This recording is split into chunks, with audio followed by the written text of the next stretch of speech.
deixar no seu mundo? Sim, esse mundo que está ao seu redor.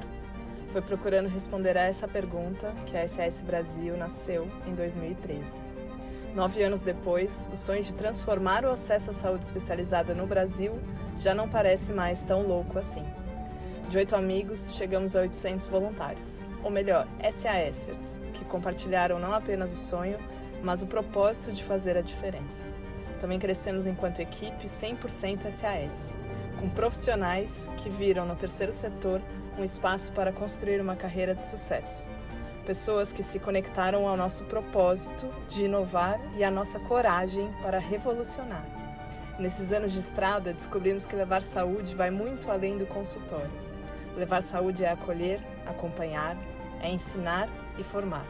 É inovar e criar soluções. Por isso, em 2022, a SAS Brasil quer potencializar ao cubo o nosso legado, atuando em 3 frentes que se conectam e geram ainda mais impacto: educação, saúde e tecnologia. Na saúde, queremos zerar as demandas por onde passamos com nossas expedições itinerantes e transformar o acesso à saúde dos lugares que adotamos com nossas unidades de atendimento. Com a educação, queremos ser parte da transformação do profissional de saúde do futuro, auxiliando na construção de uma atuação humana, inovadora e empática. E com a tecnologia, queremos criar soluções inteligentes para desafios reais e ganhar inteligência para realizar uma medicina cada vez mais preventiva e resolutiva. Com ousadia para fazer, atitude para mudar, colaboração para transformar e inovação para crescer. É assim que seguiremos. É esse o legado que já começou a se tornar realidade. Vem com a gente? Vamos que vamos!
Qual o legado que você quer deixar no seu mundo? Sim, esse mundo que está ao seu redor. Foi procurando responder a essa pergunta que a SAS Brasil nasceu em 2013. 9 anos depois, o sonho de transformar o acesso à saúde especializada no Brasil já não parece mais tão louco assim. De 8 amigos, chegamos a 800 voluntários, ou melhor, SASers, que compartilharam não apenas o sonho, mas o propósito de fazer a diferença. Também crescemos enquanto equipe 100% SAS, com profissionais que viram no terceiro setor um espaço para construir uma carreira de sucesso. Pessoas que se conectaram ao nosso propósito de inovar e à nossa coragem.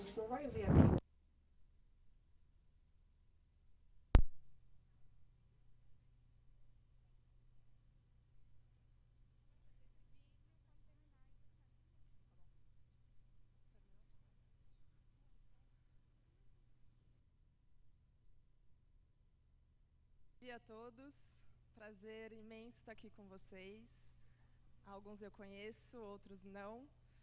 Muito feliz com esse momento da gente poder estar junto aqui. Bom dia. Tá. Good morning. Can you hear me? Hi. We're at our event. Morning. I'm so happy to be here for us to meet today.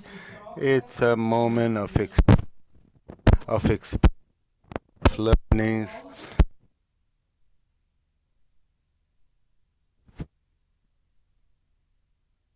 Linguist.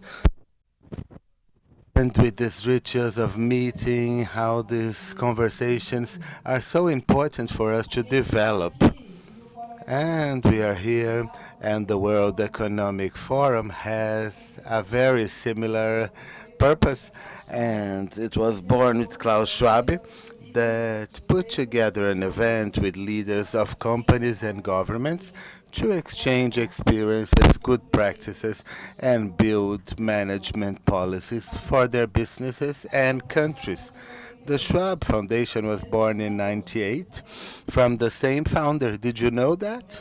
No.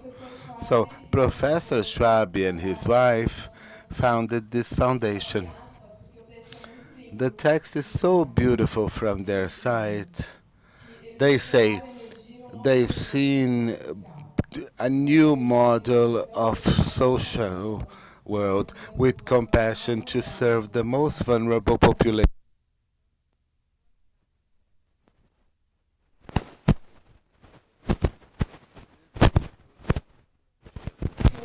And since then, the foundation selects entrepreneurs to support their initiatives, and that's what we're going to do today. Present some of these entrepreneurs and their initiatives. This year was the first year when the people from Schwab Foundation were together in the Economic Forum. So this is very symptomatic. It's the first time. It is probably a sign that the economy has really changed and improved. And we from Boomera decided to put together this meeting to learn and exchange. We know that ESG can be a big way to connect. So we're going to have these three letters in three panels. E. We are going to start with Guy, who focus on environment related to practices of companies and entities that help the environment, global warming, circular economy, biodiversity, among others. S connects to social, relating to impact actions, helping communities and societies. And we can't have these two letters without G of governance, connected to policies, strategies, and guidance on how to administer the companies and support and report the sustainable and improvement practices. So for that, we're going to have three panels, one for each letter of ESG. We're going to have guests here and online to share their learnings and experiences. We have a break at 10:35 because coffee is important. But it's going to be a quick break just for 10 minutes because we have a lot to talk about. We are going to have time for Q&A. There's going to be a QR code if you want to try it. You can ask the question and we're going to answer it.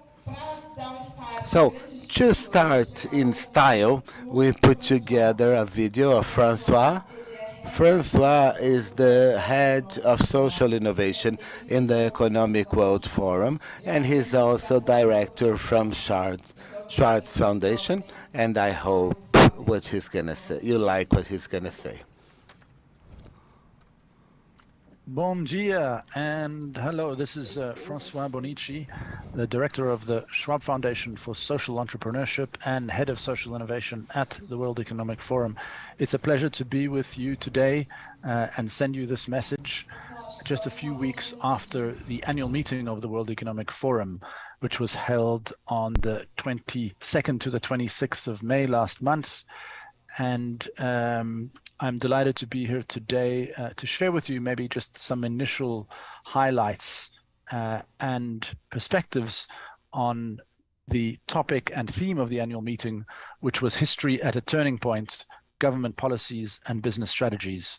We had over 2,500 participants from all over the world, 300 government leaders, and over 450 sessions thinking about where we are at a turning point in terms of the war in the Ukraine, the climate crisis, the impending food crisis around the world, issues of social inclusion, social justice, and embedding all of these in a set of practical frameworks for action.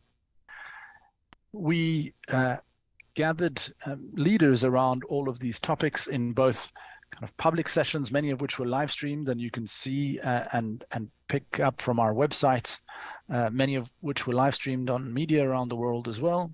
But also many meetings took place in private, where open dialogue was possible with actors from across multiple sectors. The World Economic Forum for 50 years has promoted the multi-stakeholder model, and as part of this model has included social entrepreneurs and social businesses as a critical demonstration of how business could operate differently to be more inclusive, to be more sustainable, but also how international development and social inclusion could operate with innovation and entrepreneurial thinking. At this World Economic Forum, we had the highest ever delegation of social entrepreneurs from around the world, including from Brazil, and we were delighted to have them across the table, from CEOs of business, ministers and heads of state of government, international organizations, and other leaders from other sectors. They bring in a very important perspective.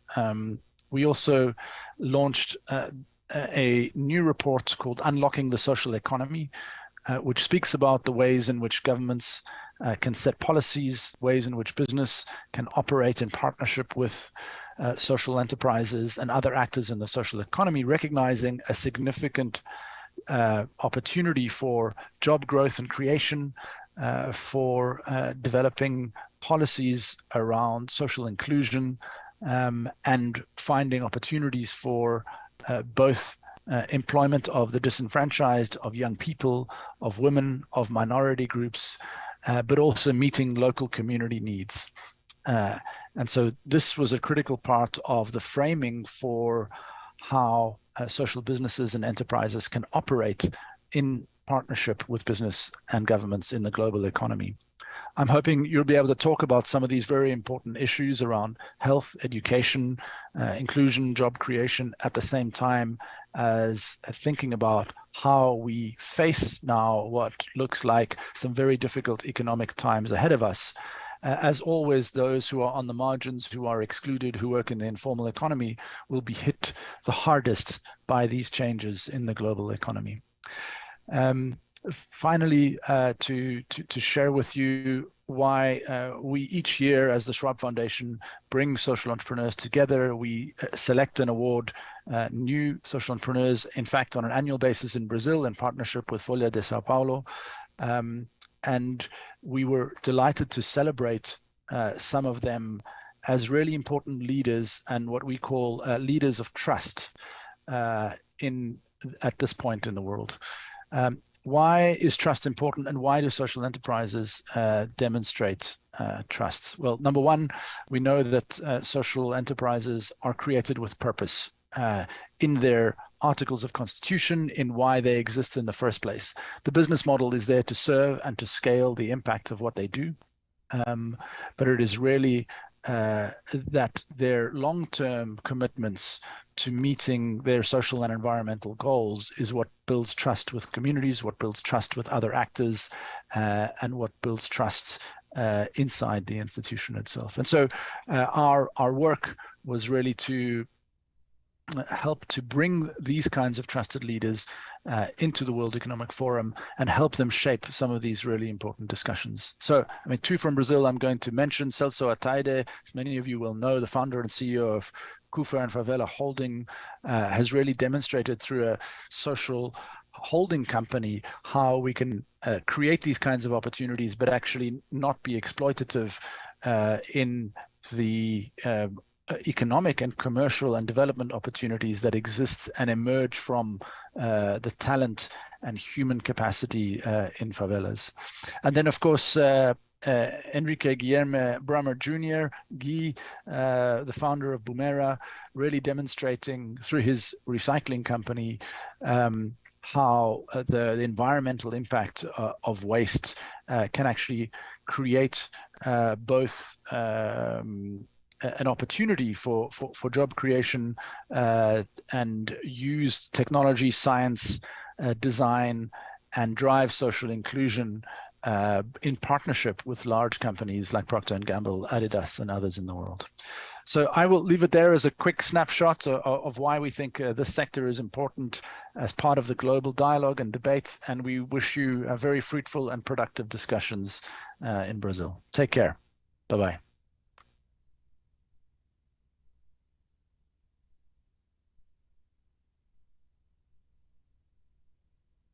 Francois really is an inspiration. He thinks about social entrepreneurship in a very innovative and consistent way as a drive to generate significant changes, not just hiding poverty, but changing a system, but creating a systemic change. I wanna call Guy Bremer, who's become a friend, a companion of drinks, of exchanges, CEO and founder of Boomera, and he won the Folha de São Paulo Entrepreneur Prize, and he won from the Economic Forum in 2020. And it's been a huge pleasure meeting you. I've learned so much from you, and I'm anxious to what you're gonna show us. It's been so much fun.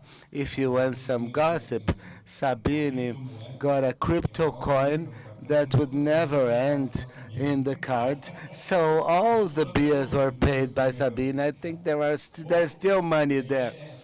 It's Swiss francs. So what I put together for us? First of all, I invited the people from Anna MacArthur, and so Thais couldn't be here with us, so she recorded a video to talk a little bit about the circular economy vision, Emma MacArthur, and she's bringing things that are being discussed today in London, and then we're gonna have a special guest live in another country. And then I will summarize what were my learnings. So I'll show you the video from Thais, and then we're gonna comment on that. Oi, tudo bem? Meu nome é Thaís Voivodic, eu trabalho na Ellen MacArthur Foundation. Queria primeiro agradecer a Boomera, ao Gui, que eu conheço aí de longa data, pelo convite dessa participação nesse evento. Unfortunately, I cannot participate in person, but anyway, I hope I can contribute. I've worked many years in private initiative, and I worked in the agenda of circular agenda and from the point of view of industry.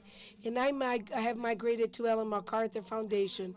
And I'm mentioning this because I think that this talks a lot about what is happening in the market. So when I worked in Coca-Cola, the content, the studies, and all that, I used this much to help me in the strategy. So Ellen MacArthur Foundation is a circular economy chain, and it helps the global chain in this transition to circular economy, bringing the possible solution, the possible tools, and we've been working like this for approximately 10 years. I'm going to let you know how Ellen MacArthur Foundation sees circular economy. I personally work in the topic regarding plastics, but circular economy can encompass all kinds of material, any topic.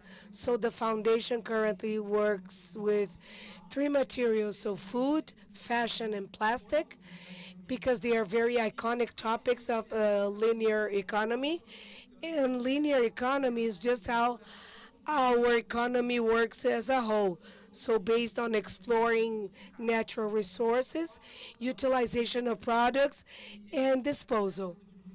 So this screen that I'm sharing with you is regarding the plastic economy specifically, and it shows that 14% of the plastic packings are collected for recycling, and an even smaller number is collected for recycling. So we are talking about a scenario where recycling is present in our vocabulary for almost 50 years. And this tells us that if recycling hasn't yet solved the problem of linear economy, it's because it's not the only solution. So circular economy is something very important in this context. And I wanted to bring this here because it's not a new topic. I know it sounds familiar, especially for this audience here, but circular economy is about redesigning the system of the materials, about rethinking the flow of materials from design, from the moment a product is conceived to distribution. So everything based on the point that we should not be generating waste. So the hierarchy in the circular economy, the first solution is of elimination. So how do I redesign my business model so I don't need to have a plastic packing?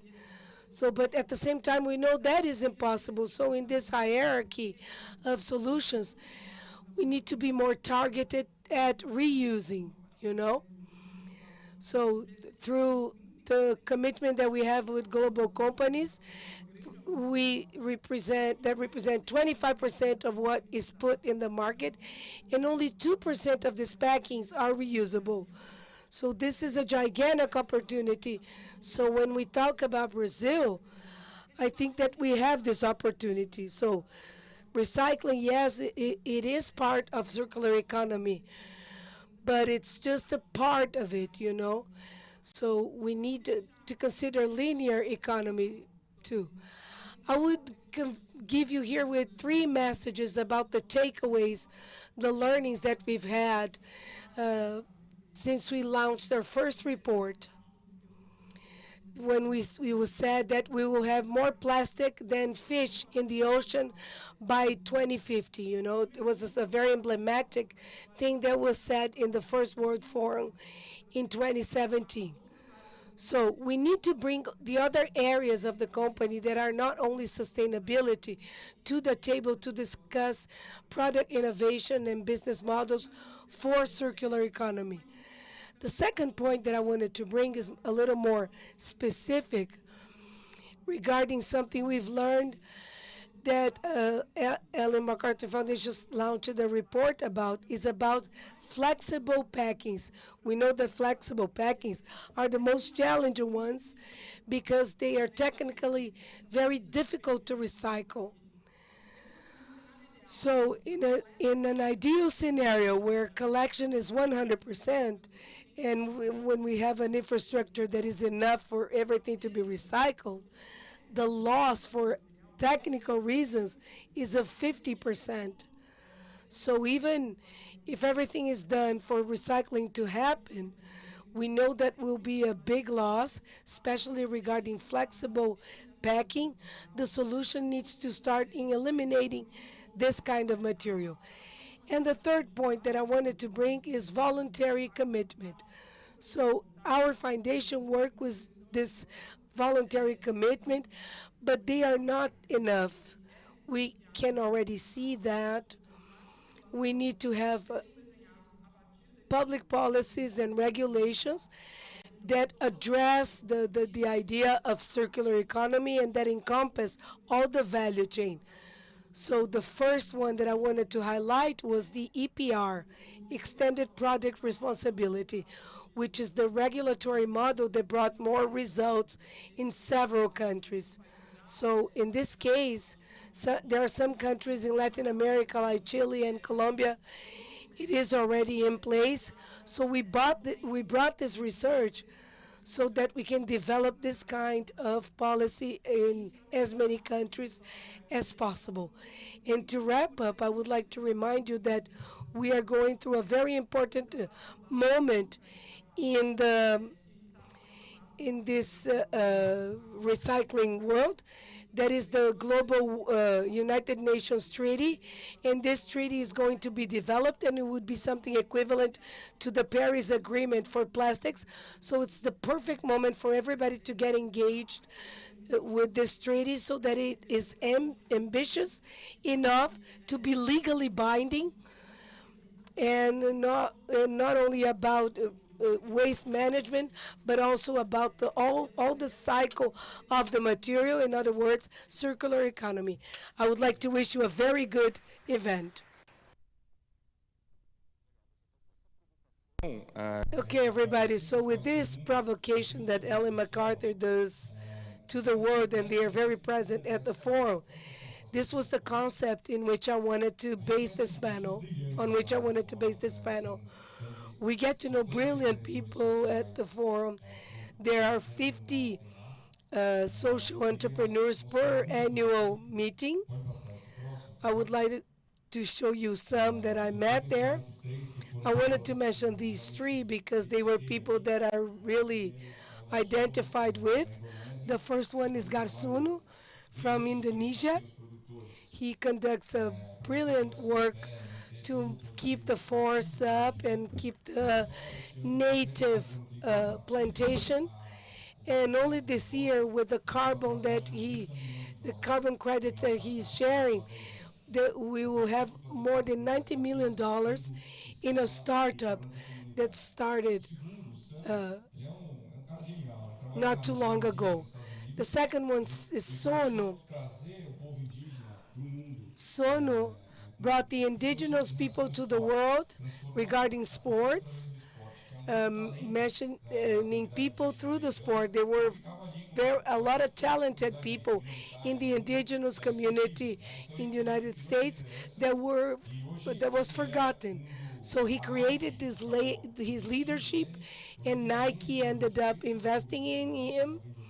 So there is a product line targeted at that by Nike, and Nike sponsors several indigenous sport athletes in this region. And finally, Whelan, that she works with organic fabric, and she helps women that do handcraft with silk, with bamboo fiber, and she helps them expand the process. It started as an NGO. Now it's a big accelerator. She left the forum with a check written in $10 million is a lot of money. So to foster a project that started 10 years ago, promoting the projects of women in the textile area. So I was able to. Has anybody heard about Sikin from Egypt? If you can put him live. I want to call Hernan. He's there from Egypt. If technology helps, we'll be able to talk to him. It's amazing what they do in the desert. We are not going to give spoilers, but what he was able to transform this situation without any infrastructure, no resources, his family was able to transform.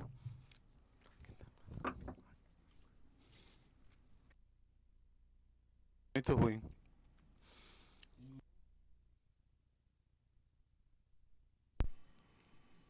Can you hear us?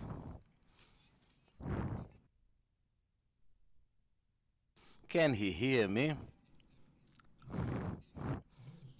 Can you turn up the volume?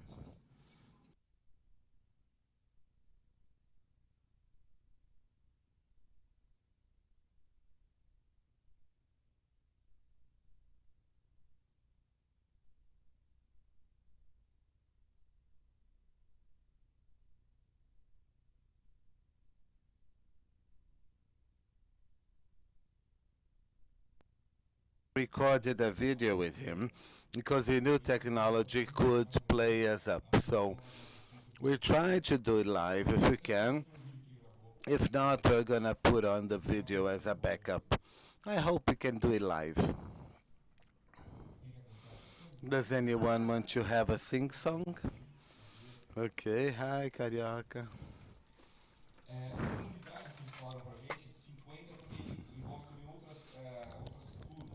The community, we have social innovators, other groups.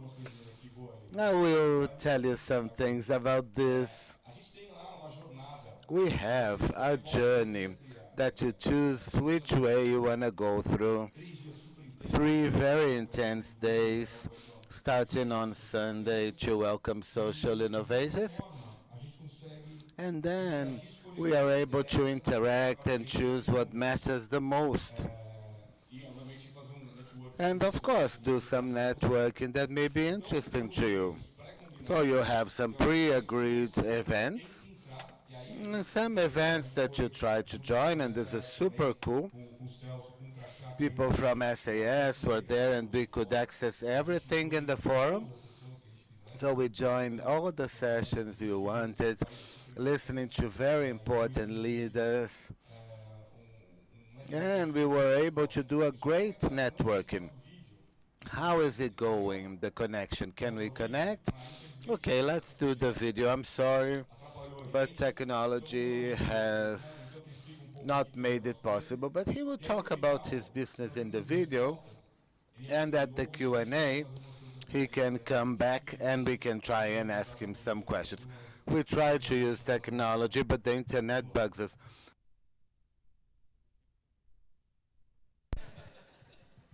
Maybe it's Egypt the problem, not Brazil.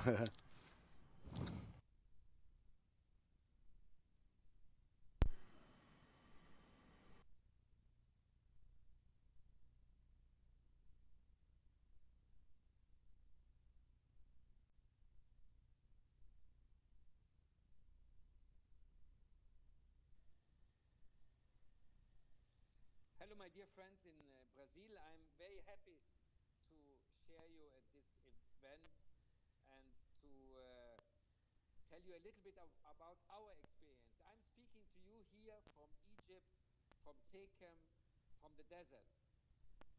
1977, 45 years ago, my father established an initiative in the desert called Sekem, where he wanted to create a learning, living community which is based on biodynamic agriculture, which is based on respect, love for each other, and dignity, which is based on the opportunity for each member to unfold his potential while he works, and which is only going to produce ethically and environmentally sound products and services. Now you have to imagine that when he started with this initiative in 1977, everyone around him told him that this is never going to happen. There is no biodynamic agriculture in the desert. There is nothing called economy of love. This is the way he described our economic system. There is no responsibility of an initiative in the desert for education, for culture, and for community building. And nobody can do this without losing all his money and investments ever. Now, the miracle, and against all odds, a miracle unfolded. For over 45 years now, we are witnessing here a community evolving, 2,000 people working at Sekem, all kinds of biodynamic products available in Egypt are produced here in the desert and on many, many thousand farms all over the country. Cotton, potatoes, medicinal herbs, vegetables, all kinds of crops you can imagine. And these biodynamic raw materials are further processed in our own factories for foodstuff and beverages, for pharmaceuticals, and for organic cotton garments. And 80% of them are sold in Egypt for the local community. And in Egypt, we are facing tough competitors like Unilever and Nestle and others. And still, as SECAM are able to compete and are the market leaders, for example, for medicinal herbs by far. But at the same time, side by side, we have also built up a school where over 800 kids from kindergarten to high school are educated in a very holistic Waldorf school-like education system. And we have established a university called Heliopolis University for Sustainable Development, where over 3,000 students are educated in sustainable economics, social entrepreneurship, organic farming, physiotherapy and complementary medicine, physiopharmacy, and renewable energy, sustainable water management, and green architecture. And we have a hospital serving 17,000 patients every year from our region here in the desert, where formerly nobody was living, and now over 30,000 people are living around SECAM, connected to SECAM. Now, after having achieved this miracle in the desert, my father passed away in 2017, and we, the Future Council of SECAM, came together to put down our vision for Egypt in 2057, for the next 40 years. And one of the most important SECAM vision goal for Egypt 2057 was that we believe that all of Egypt will work according to organic agriculture. So we put together a project to help farmers to go from conventional farming to organic farming, and to make organic farming not more expensive than conventional farming, but opposite, make organic farming cheaper than conventional farming. We decided to help our farmers by counting for their ecosystem services, for the carbon they are sequestering in their soils, for the carbon they are sequestering in their trees, for all the CO2 they are avoiding when they make compost or when they use renewable energy. And again, we witnessed a miracle. The result was that these farmers, these 2,000 farmers who started with us this project 2 years ago, today have a better income than conventional farmers because they get the money for their crops, plus another additional money for their agricultural carbon credits. They sell their organic products in the local market for the same price than the conventional products, but have a much better income to care for them and their families. And they sequester up to 10 tons of CO2 equivalent per each acre of agricultural land. Now, this is the miracle which we want to communicate to the whole world. This is the miracle which we want to showcase at COP27. And this is the miracle which we also told to our friends at the World Economic Forum. And this is why they invited us and me to join their last General Assembly, where I met your colleague and my colleagues from Boomera, and where I learned so much about the wonderful work you are doing in recycling of plastic and other materials in Brazil. And I look forward to exchange with you about the agricultural carbon credits when I come to Brazil in November this year. And I will have a meeting or 2 meetings in Brazil to meet with you and other people who are interested in our concept of the agricultural carbon credits. And at the same time, I hope to learn a lot about recycling for our own community here in Egypt. So I'm really looking forward for more exchange between us, for meeting in Brazil, and I invite you herewith also to visit us when you come to COP27 or at any time and witness our miracle in the desert. Thank you very much. Good, Helm. Thank you for your participation. Your video was perfect. I'm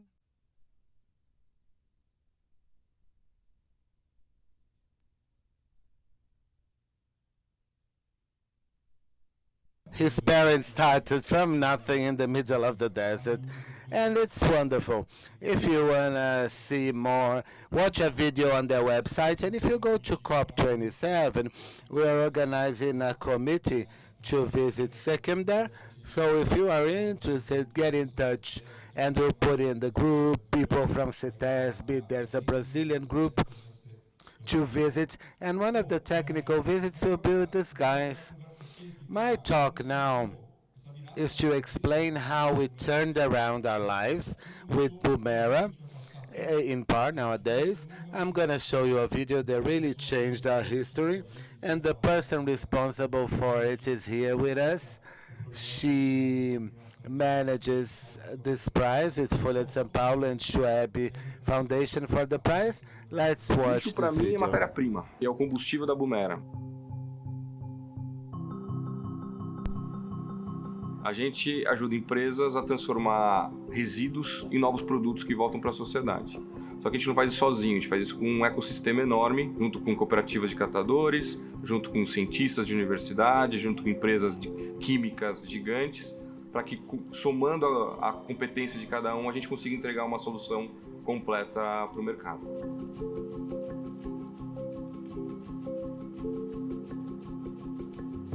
Parceria com a Boomera foi um marco de mudança de atitude da cooperativa. A partir dessa parceria que nós começamos a ter uma visão de negócio. Com a chegada da Boomera, melhorou para a gente na situação em salários e no nosso ganho geral, né?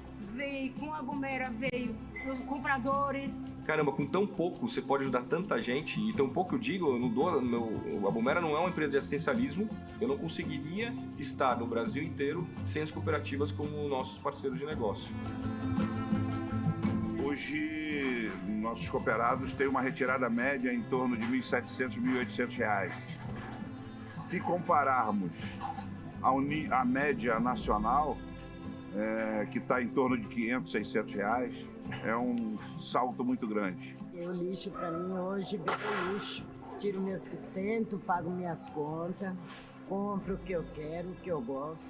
Porque a gente não só está aqui só pelo nosso salário, a gente também somos agentes ambientais. E tem que ter orgulho disso. Eu saio assim na rua, quero me saber. A coisa resolve quando a economia faz ela circular naturalmente. Então, como é que ela circula naturalmente? Quando ela é rentável, quando ela oferece uma continuidade. Qual que é a ideia da Boomera? Economia circular. A ideia é fazer com que esse resíduo que iria para o aterro volte na cadeia e assim a gente pode criar um novo produto reciclável. No projeto com a Boomera, a DAO tem exatamente esse objetivo de desenvolver a economia circular do plástico para efetivamente provar que sim, em muitos casos, ele pode ser a alternativa mais sustentável. Hoje, o nosso laboratório, que está dentro da universidade, a gente uniu cientistas de faculdade, professores, alunos, colocamos nossos cientistas da Boomera dentro desse laboratório e cada dia nasce alguma coisa nova lá de dentro.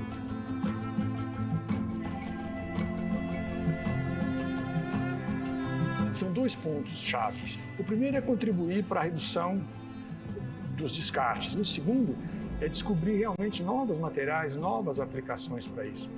Veja o exemplo que a própria Boomera dá com a fralda, né? Você transforma isso num cesto de lixo. A gente notou que para a nossa ação ser efetiva, para a gente deixar de ser uma empresa de consultoria e ser uma empresa efetivamente atuando nessa economia, na economia circular, a gente precisava de uma fábrica. Nós temos hoje na formulação de lonas, ela sempre utilizou material reciclado, mas agora ela está com um percentual maior, que está girando em torno de 65%, 70% da composição da lona. Isso aqui pode ser para nós muito mais que uma fábrica, ser um grande laboratório de economia circular, onde a gente poderia testar as nossas teses na prática. deixar de produzir embalagens para cigarro para ter uma máquina que produz lonas que vai ser destinada ao campo para produção de alimentos, é uma mudança totalmente radical. Então é muito legal a gente ver que um produto vai trazer um resultado benéfico para as pessoas. Sabendo que atrás de um produto, de 1 quilo de produto que a Boomera vende, tem milhares de pessoas coletando resíduos, você tem novos cientistas se formando, você tem novos produtos de longa vida indo para o mercado e uma educação ambiental para o consumidor leigo, sabendo, se você consumir esse tipo de produto, você está impactando o Brasil de uma maneira totalmente diferente e positiva. Essa é a revolução que a gente tenta fazer todos os dias aqui dentro.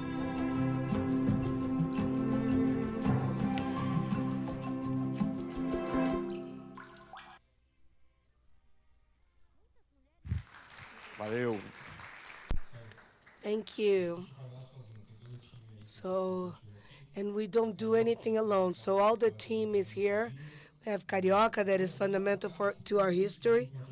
So from then on, next slide, please.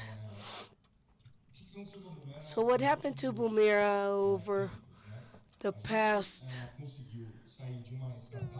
years? We were a startup scale up, and now we're part of the biggest waste management organization in Latin America than in Ambipar. We are working with more cooperatives than we work in the past. We have 2 plants. We are approaching this plastic, especially the flexible ones that Ellen MacArthur mentioned that are the most difficult ones. So it's really transformational. So as of the award that we got from Folha, what happened to our history? This led us to Davos. So what did we see there? We saw that only 6% was the percentage that the climate impact had in the planet. And then the Chinese and Americans said, either we change the economy model, otherwise we're not going to be able to cause any impact. What is 5.573? It's the number of people that became millionaire. And there's nothing wrong about that as long as 260 million people don't get into extreme poverty. 22 is the 22 is the number of countries that have sanctions that they are prohibited to buy basic food. So we are not at a moment to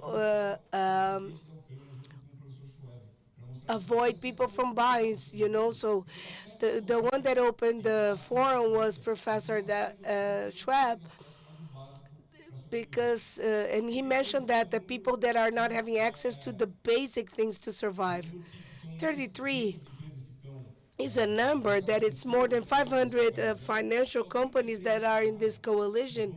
Only 33 signed that they're going to stop lending money to companies that cause impact on society. So out of the 500 that are in the Alliance for a Better World, only 33 signed. And then we participated in a panel with Al Gore, and he brought the best sentence, I think. He said, unfortunately, greenwashing is back. That is the biggest obstacle for the climate change problem.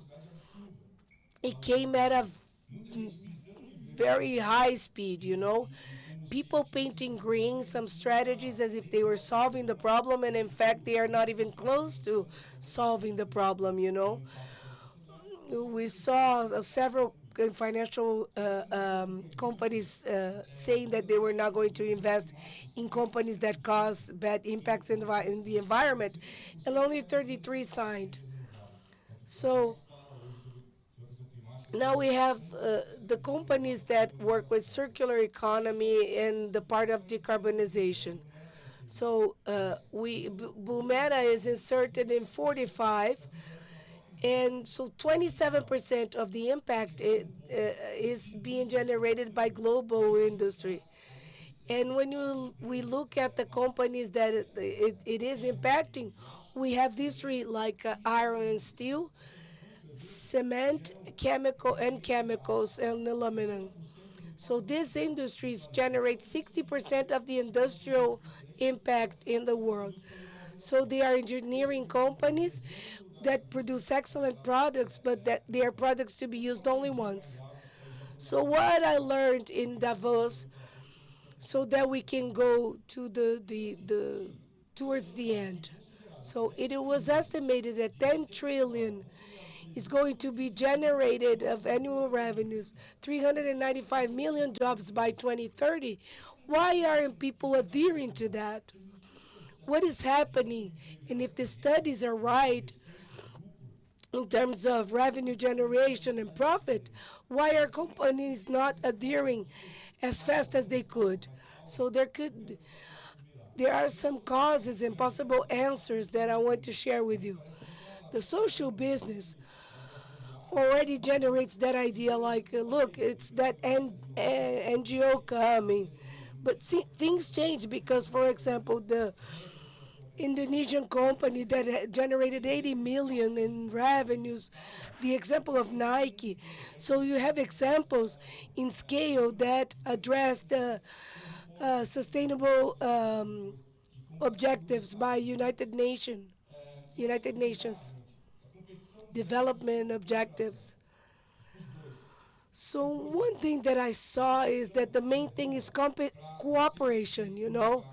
You need to have competition to innovate, to improve what you are doing, the way that you are doing it, but we will only solve the climate problems with cooperation. So the large-scale impacts I've seen there were happen when a nation got together to approach it, you know. Here in Brazil, I see only single initiatives of a single company believing that they will solve the problem. The problem will only be solved when the industry and all the country get together. So let's use the example of Ellen MacArthur. So how do we solve this problem? Really solve this problem? I've seen from the environmental minister from Scotland, she's cleaning all the landfills. And okay, Scotland is small, but it's a start, isn't it? We have many great examples from Paraná, Rio Grande do Sul, and making it almost landfill free with 3,000, 4,000 reais income per corporated. So competition is very healthy, it's very important. Otherwise you get tired, monopoly, things that you don't want to do. Who do we have to help? And we have to give them tools to innovate more intelligently. Another thing, you know, there's money. There's a lot of money, but there are no projects. That's what I heard from the investment funds. And they are $1 billion, you know, and they're available just the moment you create a business plan, we can get money. That's what a company earns a year, you know. So just by having a business plan, people make lots of money. I was with Al Gore in a meeting, and he said something very cool. He said, keep doing because they will recognize you for your purpose. There are many great guys there that are living there with a lot of money, and the return on investment is like, how many jobs are you going to generate? What's the impact you're going to generate? Just prove it to me, and then I am gonna help you. Many billionaires just want impact. This is happening a lot in the world. We saw this impact there, and we started a network. When you join, it takes up to 5 years for you to have access to all this networking and be able to have meetings. Brazil, where are you? We didn't see Brazil there. It was the biggest panel from Latin America. During the main assembly, there were no Brazilians in the panel. There were no Brazilians represented. I'm not talking about government. I'm talking about industry, entrepreneurs. There were no Brazilians. This for me was very frustrating. I saw many countries from Latin America being very present, Chile, Peru, big committees. We participated in just one about banks. You've all seen from our minister, one how to keep Amazon standing with BNDES, and that was all from Brazil. And we said there's so much innovation, so much happening here, and we can't create projects to participate in a forum. A lot of good things happen there. The biggest deals, the biggest agreements, and it's a business setting. So we create a global networking. For me, that opened my mind. They were focused at looking at Brazil, and when you go there, and you see people here from Ukraine, from Australia, from India, people from Indonesia. There's a wonderful person here. I forgot her name, who is a Muslim woman, and she does a reading work. Her setup is reading. She's in more than 60 countries, and she learned that by reading out loud to children, it really helps so much the children. She's working in more than 60 countries just by reading aloud, just by reading loudly. So this has revolutionized so many children, because reading aloud creates so many stories. This is amazing, isn't it? We have wonderful stories talking about what we do here in India, where it's much more complex. It created solutions that fit like a glove in Brazil. And this technology exchange will do so much. One of the objectives is to help people recycling. This is a huge group now that has operations in other countries, Ambipar. So this provides exchange. We have great learnings. We met 2 other Brazilians there, and it was amazing. Practicing this networking by having the same cause is so cool. I don't know if it makes sense to you. And social innovators, the same challenges.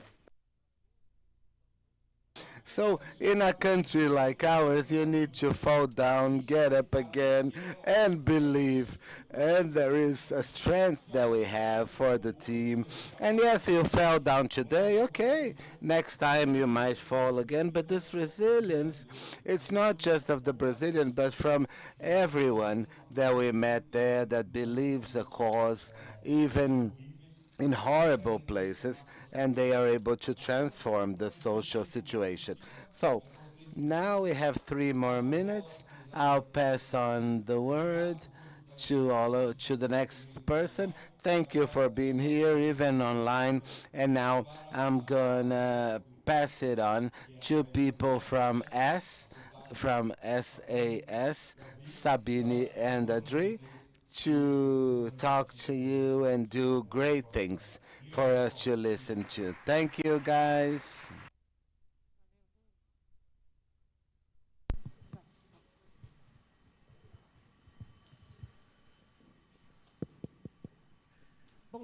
Thank you, Gui. Good morning. Can you hear me?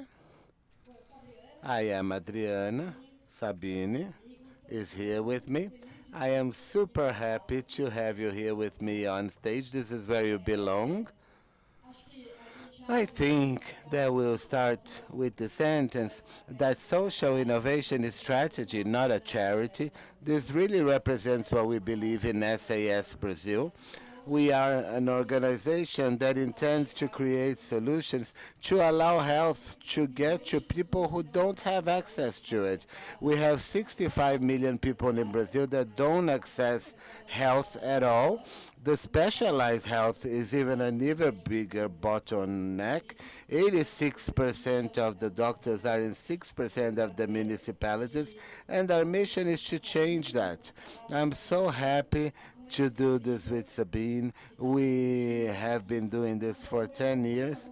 So let's look at what we learned with Davos. and then we're going to talk about the lessons learned. We can also start with a survey to see who works with health here. Raise your hands, please. Who's from the health area? A lot of people. Who's from environmental? Great. So we are well split. And this was maybe one of the biggest lessons and something we're going to share. That when we ask that, everybody can raise their hands for both questions because these elements have to walk hand in hand. So for us, this talk is very special and has a lot of emotion. Living Davos was a lot of emotion from the beginning to understand how we were going to live through it and at the same time separate it. So our talk has these three pillars. First of all, sharing with you our journey, our background. Second, talk about learnings, as Guy brought many insights. It was something that separated things in our mind, and it was a watershed. And as good entrepreneurs, we're going into practice, bringing these lessons into life. Talking a little bit about us from host, I'm going to show you this video. Talk to me a little, I can. Oh, let's start again with sound. The video has no audio, so our diary, travel diary. Talk to me, I can't. What's happening? It's so much emotion. I'm gonna show you a film. So much emotion.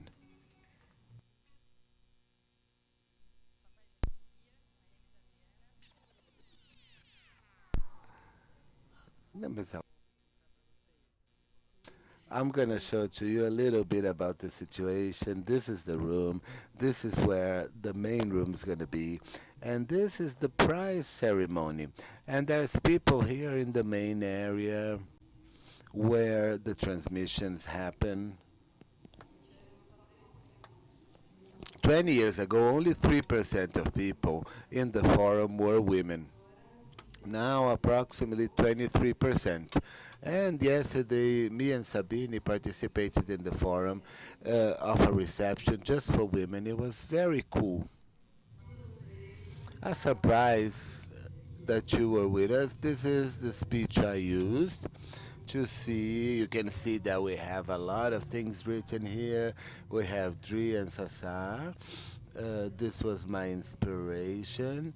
And we have all of you here with us. In Davos at the moment when we talk, it is very inspiring, everything that we do together. And we are going to continue doing from now on. It's great.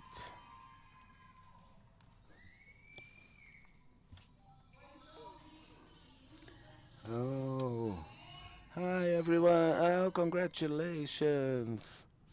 Celebrate. Our mission now is inspiring and enjoy the moment. Let's go. Let's do it together. SAS Brazil. And so, Sabine, it was so much emotion, isn't it? As first timers, it was so emotional. Tell us about your point of view. First of all, this is the closest we ever got to the World Cup. There were people cheering. It was a cool time celebrating this team. We didn't build any of that on our own. The biggest learnings, I think the biggest emotion, apart from being together, living through it, was to see the world go back to being the world. And after 2 years, everyone behind their own screens, and they have meetings with people from different accents, different countries, and people could meet and exchange. The event happens within center, the official event. And what's very cool from this experience and is that there are side events as well. It's almost as if it was Campos do Jordão 10 times fancier. And there is a main street where countries and coffee and stimulate tourism. And there are parallel events from companies and events outside of the main event. It was so cool to see the trends, and we were very in the official space, but it wasn't always like that. In previous years, we were in the side events, and then we started joining the main event, and I believe what happened in the side event will also be in the main event, talking about metaverse, crypto coins, which paid for our beers, NFTs, a lot of discussion about about this startup universe. So there were pitches, live pitches in the events where they called venture capitalists, and then the startups could do pitching, and that was so cool to live through it, this parallel experience. What about you? I think, first of all, it's a huge privilege to represent SAS and the entrepreneurs for women. That is, a very male-dominated world. And Sabine, we have tradition there. It is an event with representativity. Create a Davos experience. And now, on the same day, we had the opportunity. And there is a great waterfall feeling. And we are new at this. And if at the same time, if we had this feeling that we are growing, that we are improving, we felt small. We saw that there was a lot of room for us to develop organization, to develop the impact of what we do. And now I'm going to ask for a video for from one of these entrepreneurships, and she's going to tell us her story. She's from South Africa.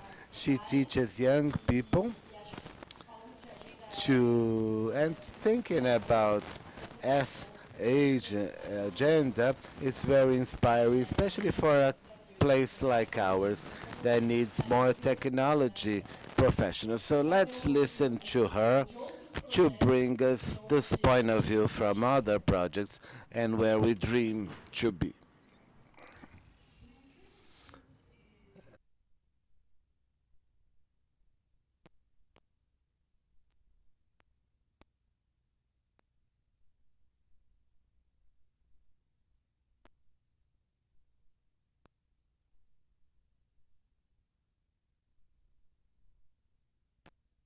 Billion can only be rescued from within.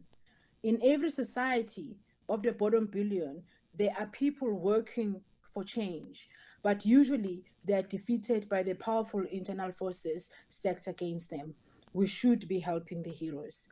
The reason this quote resonates with me is because, having being a scholar of innovation and studying countries that have transcended from poverty to prosperity, countries such as Japan, how they've been able to do that within 20 years after their country was ravaged by World War II.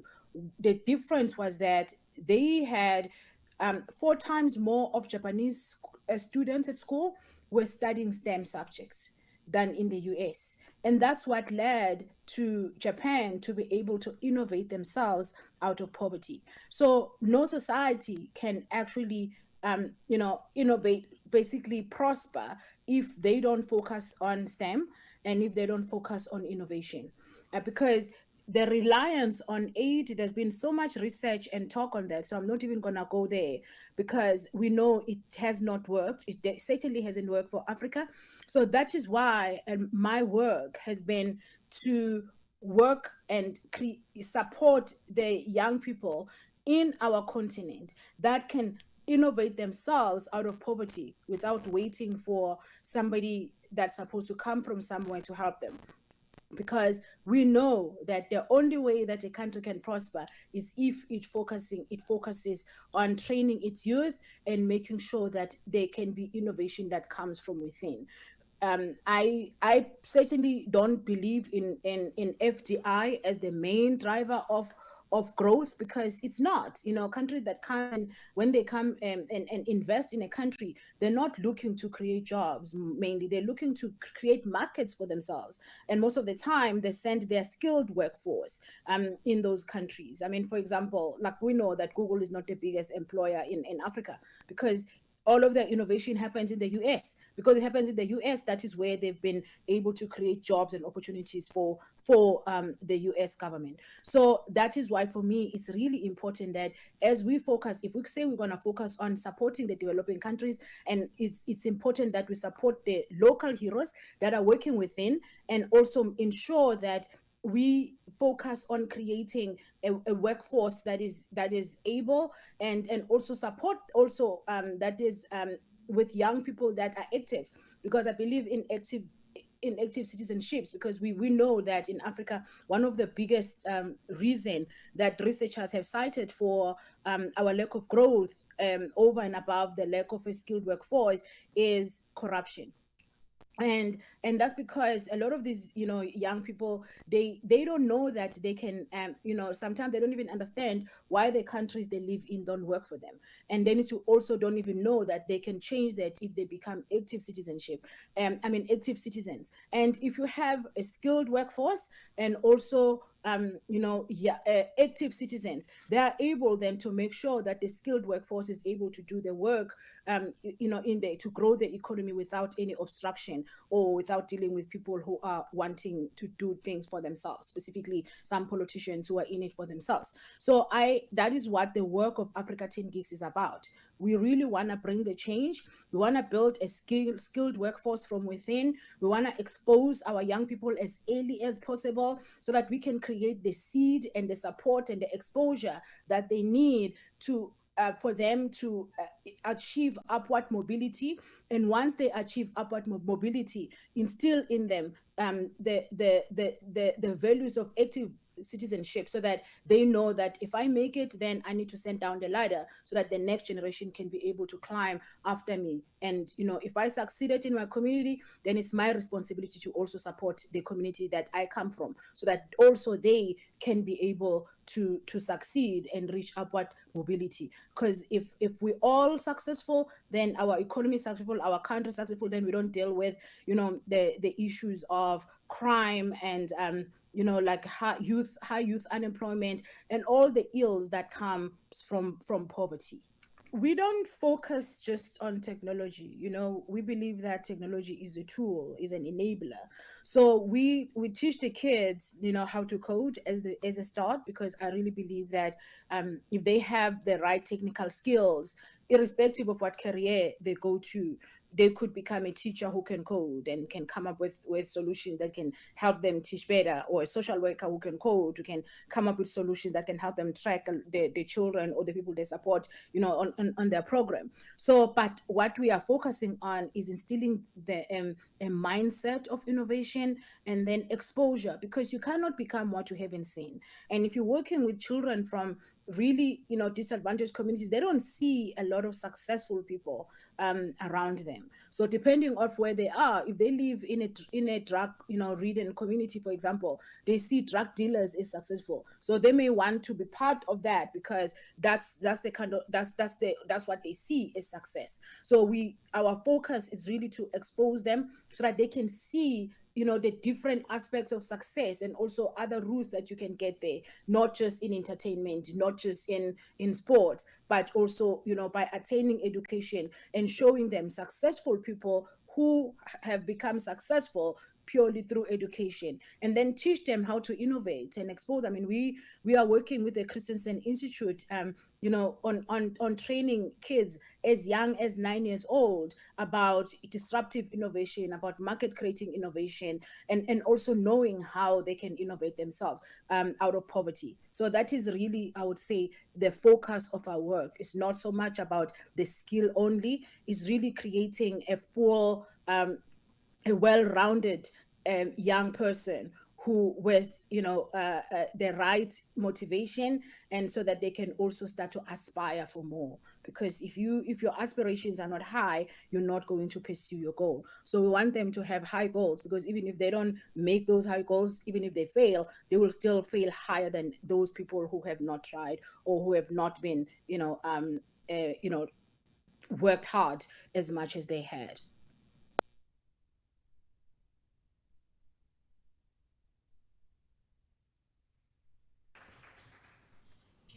Uma frase que ela fala.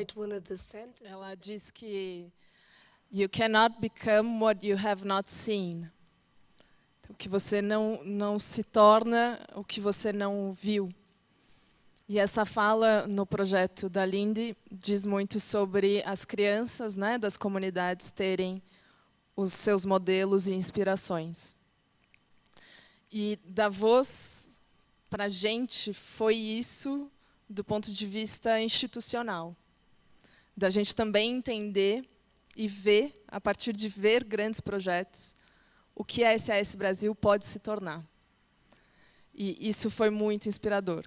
Como o Gui trouxe diversas histórias de sucesso, diversas histórias de empreendedores que estão não só gerando impacto, mas também criando negócios de sucesso, né? Então, queria ressaltar e passar para você, Dri. Bom, vamos falar um pouquinho dos aprendizados que a gente trouxe na mala.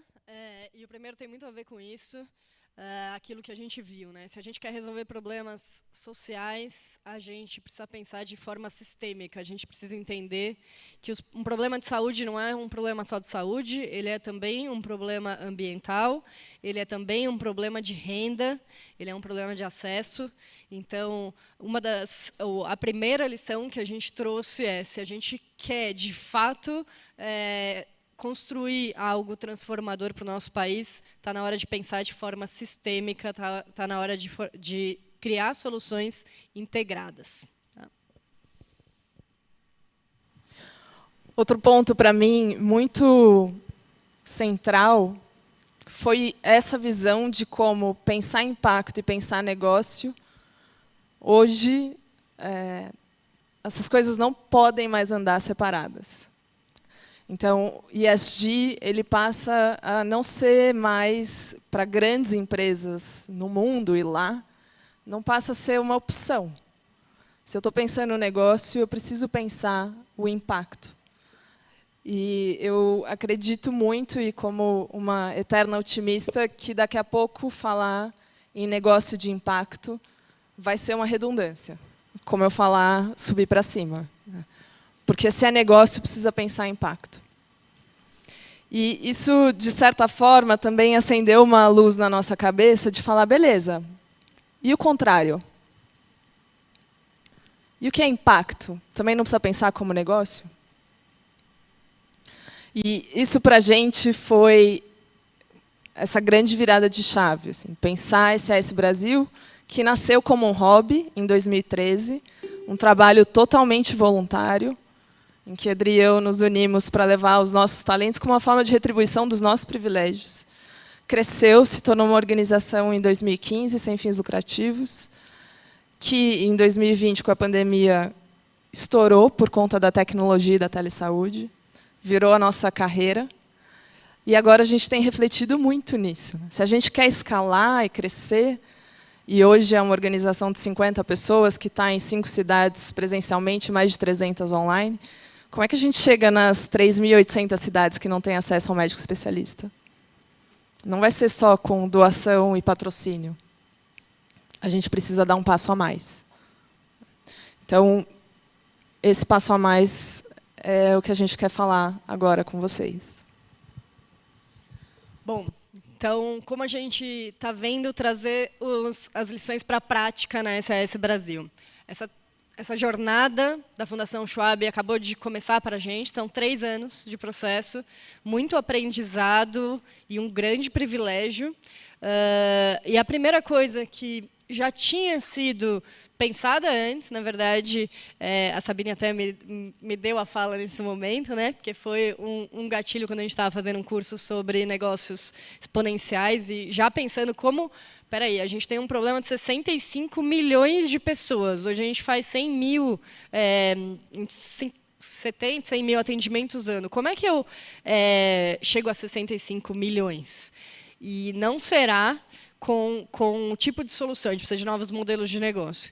E a gente estava, por isso, estudando negócios exponenciais, modelos, e uma das sacadas que a gente teve na integração do negócio saúde com o ambiente cada vez que eu consigo, num país como o Brasil, onde cada paciente, em média, se desloca 72 quilômetros para ter acesso a um atendimento em saúde, de novo, em média no Brasil, cada paciente se desloca 72 quilômetros para acessar um profissional de saúde.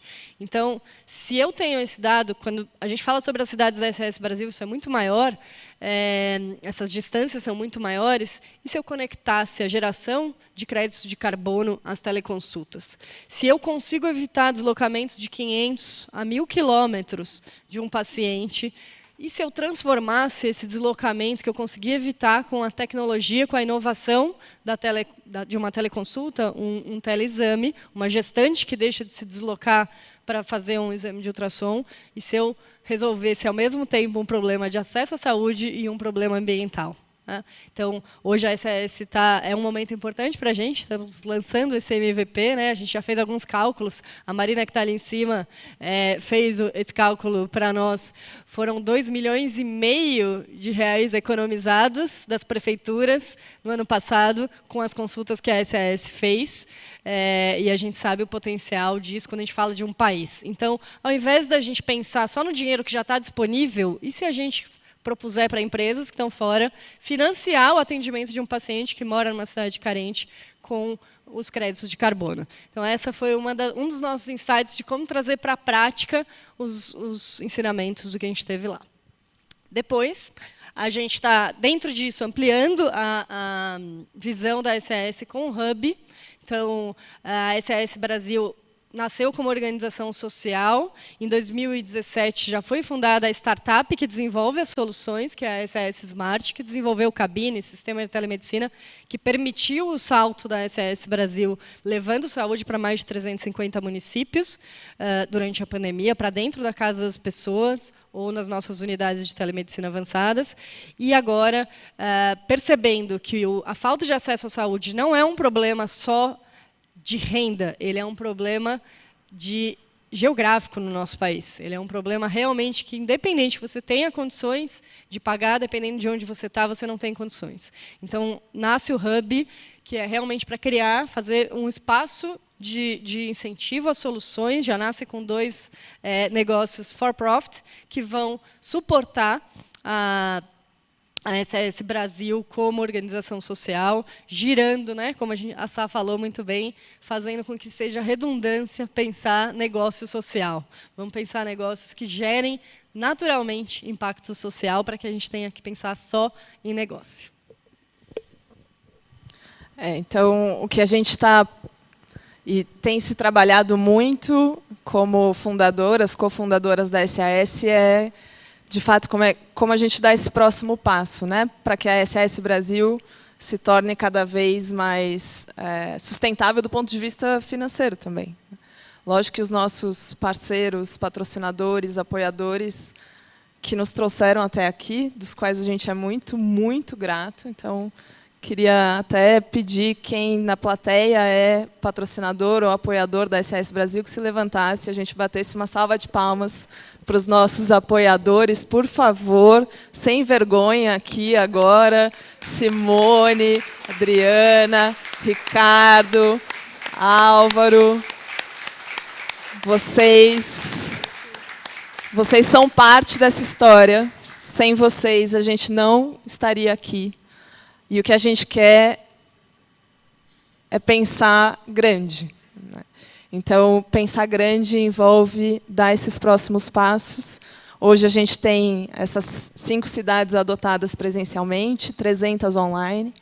Só o Brasil tem essas 3.800 sem acesso ao médico especialista. E uma das coisas que o Gui falou que também ressoou com a gente é: por que não ganhar o mundo? O problema da saúde não é um problema só do Brasil, também é um problema do mundo. E a tecnologia e a telesaúde permitem, por que não, que uma equipe de profissionais de um país também atenda pacientes de outro país.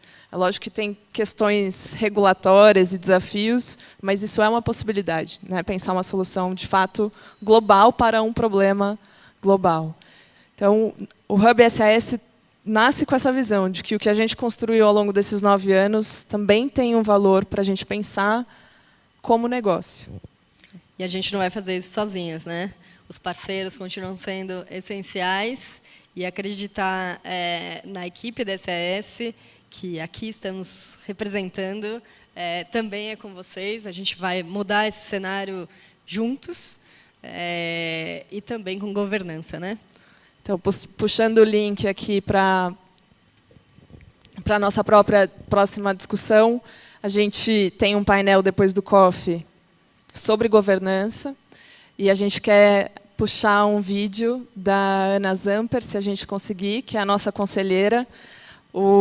A nossa governança e o crescimento da SAS é quase uma relação ovo e galinha. É impossível saber o que veio primeiro, se a governança trouxe o crescimento ou se o crescimento trouxe a governança. As duas coisas andaram muito juntas e a Ana Zamper fez parte dessa história. Então, Aninha, queria deixar com você a palavra para falar um pouquinho como é esse desafio de ser conselheira da SAS, como é que você vê a governança no nosso passado, presente e futuro. Sim. Pessoal, desculpa eu não estar aí, o Covid me pegou essa semana, mas eu estou aqui já desde o começo por vídeo. Queria voltar um pouco no tempo, né? Agosto de 2019 foi um mês que definitivamente mudou a minha vida. Eu participei da minha primeira expedição do SAS, numa viagem pelo Brasil, e também esse ano foi um ano muito importante para a SAS. Foi o ano que nós tivemos o maior número de voluntários e o ano com mais quilômetros rodados e mais pessoas atendidas durante uma expedição. Naquele momento, a SAS estava completando 7 anos de existência, com muito trabalho, propósito e alegria. E naquele momento, tínhamos mais de 18 mil pessoas que foram atendidas naquele período.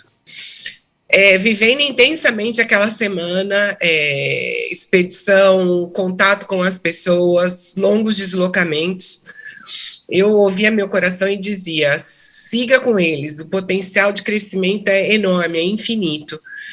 E durante o nosso último deslocamento, no ônibus, em direção ao Ceará, Adriana, Sabine, Altair Assunção, que também é conselheiro, começamos juntos ali a pensar o que viria depois. E é o que a Sabine comentou, né? Essa relação de ovo a galinha, governança e o crescimento. Mas a nossa questão ali era como nós vamos seguir escalando de forma sustentável. Como nós vamos seguir atendendo o maior número de pessoas, mais especialidades e mais cidades. E ali juntos decidimos criar o nosso conselho consultivo, que hoje tem 5 pessoas. É certo que tudo que foi dito aqui, né, o mundo está mudando, a sociedade está cada vez mais atenta aos impactos positivos e negativos gerados pelas empresas, e também conhecendo melhor as organizações do terceiro setor, que certamente representam um braço fundamental para resolver esses problemas complexos da nossa sociedade. Governança robusta, como a Sá comentou, é um fator de sucesso essencial para impulsionar o crescimento sustentável a longo prazo. Transparência, confiança, parcerias, administração dos recursos com maior eficiência são os vetores que nós do Conselho usamos para criar resiliência a riscos, aproveitar as oportunidades e aproveitar mais ainda as oportunidades de crescimento da agenda ESG. sem dúvida, uma relação ganha-ganha, ganha a sociedade, ganha a SAS, ganha as empresas parceiras. Nos últimos tempos, essas coisas que pareciam totalmente desconectadas, hoje caminham mais juntos do que nunca, né? Os resultados financeiros, o compromisso com a construção de um mundo mais sustentável. Então, hoje eu me orgulho de dizer que nós temos, sim, uma governança robusta no SAS, nós temos um processo muito bem definido, muito bem estabelecido, e me orgulha muito dizer essa questão da confiança, da credibilidade e da transparência que todo esse processo trouxe e foi reforçado aí. E eu acho que são premissas que nós não negociamos na SAS. Esses pontos são coisas que não negociamos e não delegamos. Então, eu convido vocês a conhecer um pouco mais aí do behind the scenes, né, dos nossos bastidores, da governança, do nosso conselho, das nossas diretorias. E queria aproveitar e agradecer a todos os patrocinadores, mantenedores, porque, sem dúvida, e todo o time da SAS, sem dúvida, nada disso seria possível sem esse mega time estendido aqui participando, e com a luz aí, a direção da Adriana e da Sabine. Eu sou muito orgulhosa de participar desse grupo, muito feliz, e realmente mudou minha vida. Então, obrigada, e sigam aí com o evento. Maravilhoso, obrigada, Ana. A Ana Zamper, como falou, é uma das pessoas do conselho. Ela foi VP da IBM por 30 anos, né, Ana? 30 anos de IBM. E uma das pessoas que conduziu o processo, para vocês terem uma ideia, a gente fazia reuniões diárias no início da pandemia para pensar como a SAS ia estar realmente fazendo diferença num cenário que a gente não podia mais fazer expedição. Então, junto com a Altair, a Débora, a Gisele, que estava nessa época, e o Júlio, são pessoas que fazem parte dessa história e que tem que colher com a gente esses frutos, né? Governança é essencial, a gente vai falar disso com a Eliane no próximo painel. Então, queria agradecer, Aninha, a todos pela escuta. A gente vai para o COF. Essa história do como o Conselho nasceu é maravilhosa, porque em 2019 a gente rodou de ônibus e fez deslocamento de 800 mil quilômetros num ônibus que demorava o dobro do que o normal. Por dia. Por dia, então eram viagens de 20, 22 horas. A Ana foi uma voluntária, eu acho que ela, nas viagens, pensava, essas meninas precisam de um conselho, porque elas são completamente malucas de fazerem isso com os voluntários.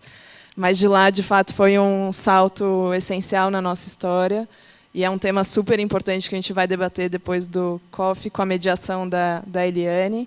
Então, vamos dar o nosso break, gente. Voltamos 10h45. Vamos aproveitar o COF para as trocas e insights e esticar a perna também.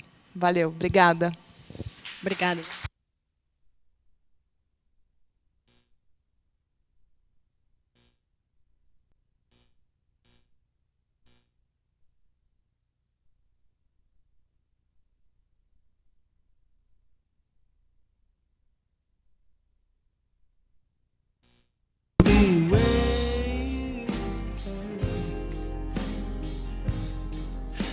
That old school walk, you make the cool girls talk. You got that old school walk.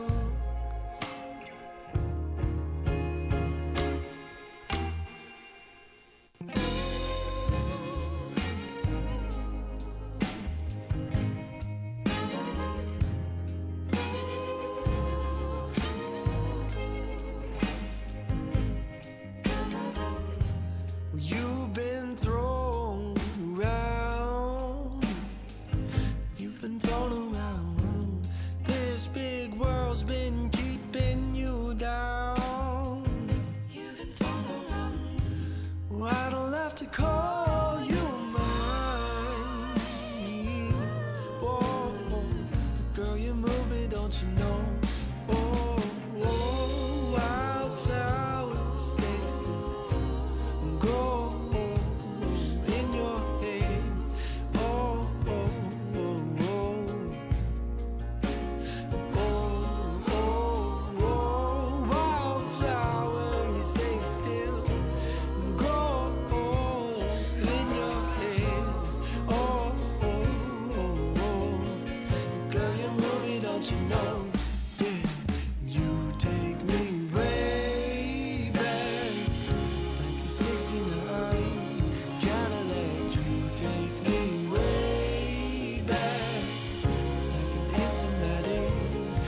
got that old school walk. You make the cool girls talk. You got that old school walk. You take me way back. You take me way back. You take me way back.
them sailing towards the moon, the sky. Midnight blue.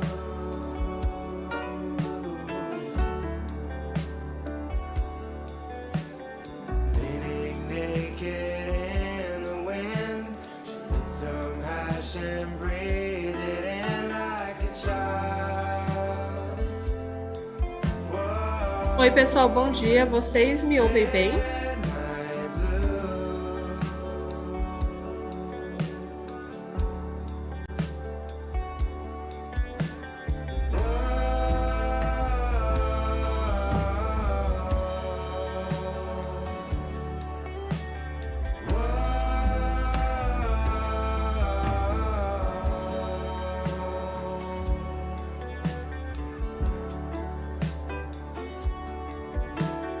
Strange arrangement of the stars. Her balloons are sailing far beyond the moon. Midnight blue.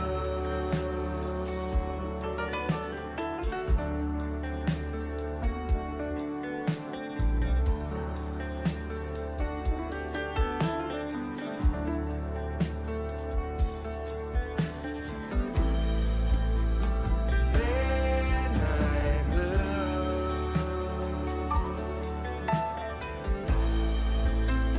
Midnight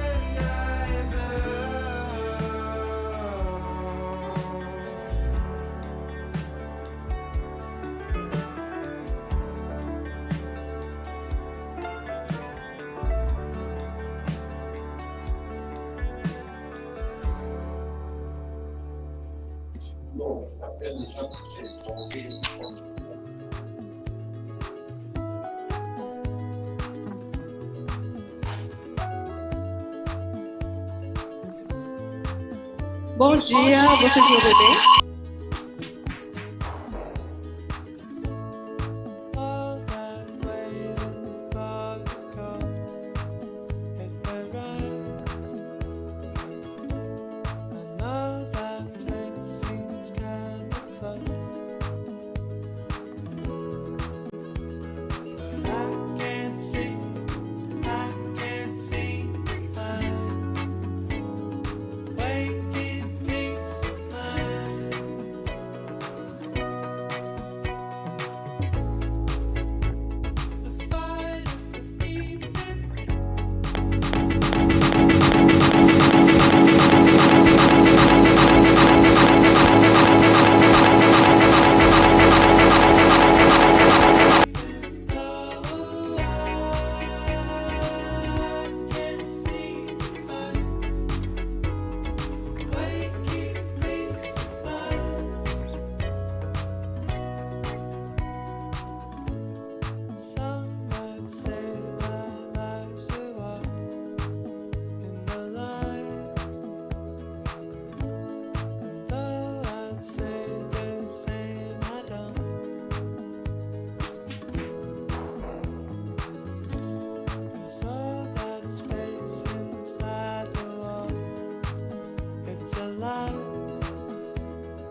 face, yeah, I glow when you're around, round.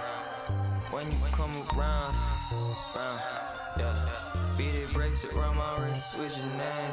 Angel around my neck, and glitter on my face, yeah, I glow when you're around, round. When you come around, yeah, yeah. I know I'm doing something. Need you just to function. Where you been at, girl? You my life without nothing.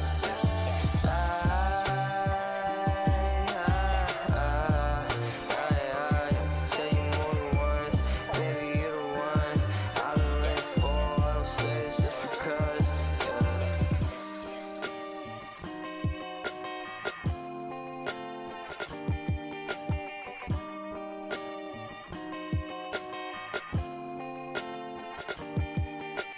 Where you got me feeling, just hit the ceiling. There's just something about when you come around, yeah, really feel this. I can doubt it, yeah, nah, I can doubt it.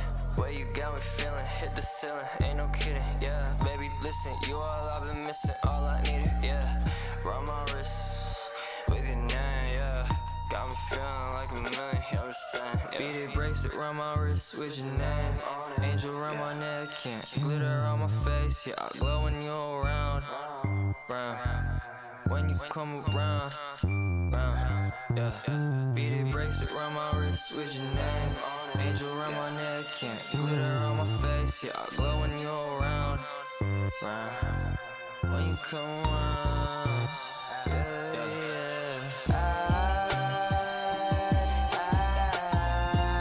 I know I'm doing something. Need you just to function. Where you been at, girl? You my life without nothing.